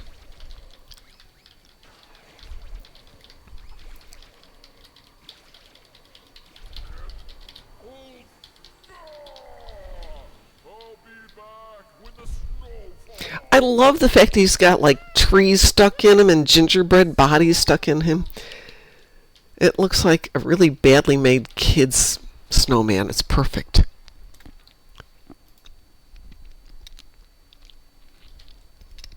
All right, I can replenish the supply with some more recipes now. Yay!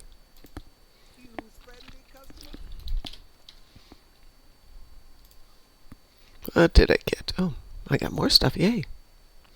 No, that was mine. Give that back. There you go. All right, everybody. I'm going to get out of here and go take care of my doggers, who are still sound asleep and aren't missing their snack, but we'll notice it shortly. So, thanks all for being here today. I'll be back tomorrow morning at 6 a.m. Eastern Standard Time. Back tomorrow night, because I don't have classes for 2 weeks. Yay. So, might as well throw in some extra shows while we can. So we will either see you in 5 a.m., 6 a.m., 10 hours, or we will see you tomorrow afternoon, evening, whatever it is. Have a great evening, everyone. Thanks for being here. Let's go see if we can raid somebody, see if anybody else is on tonight. Do that button, that button, that button. Who is out there? Hold on, that looked interesting. Stariet is doing a story while relearning the game. That's not the worst thing we've ever had. Endeavor Game On is on. Is anybody else? Q is on, but he's not playing this.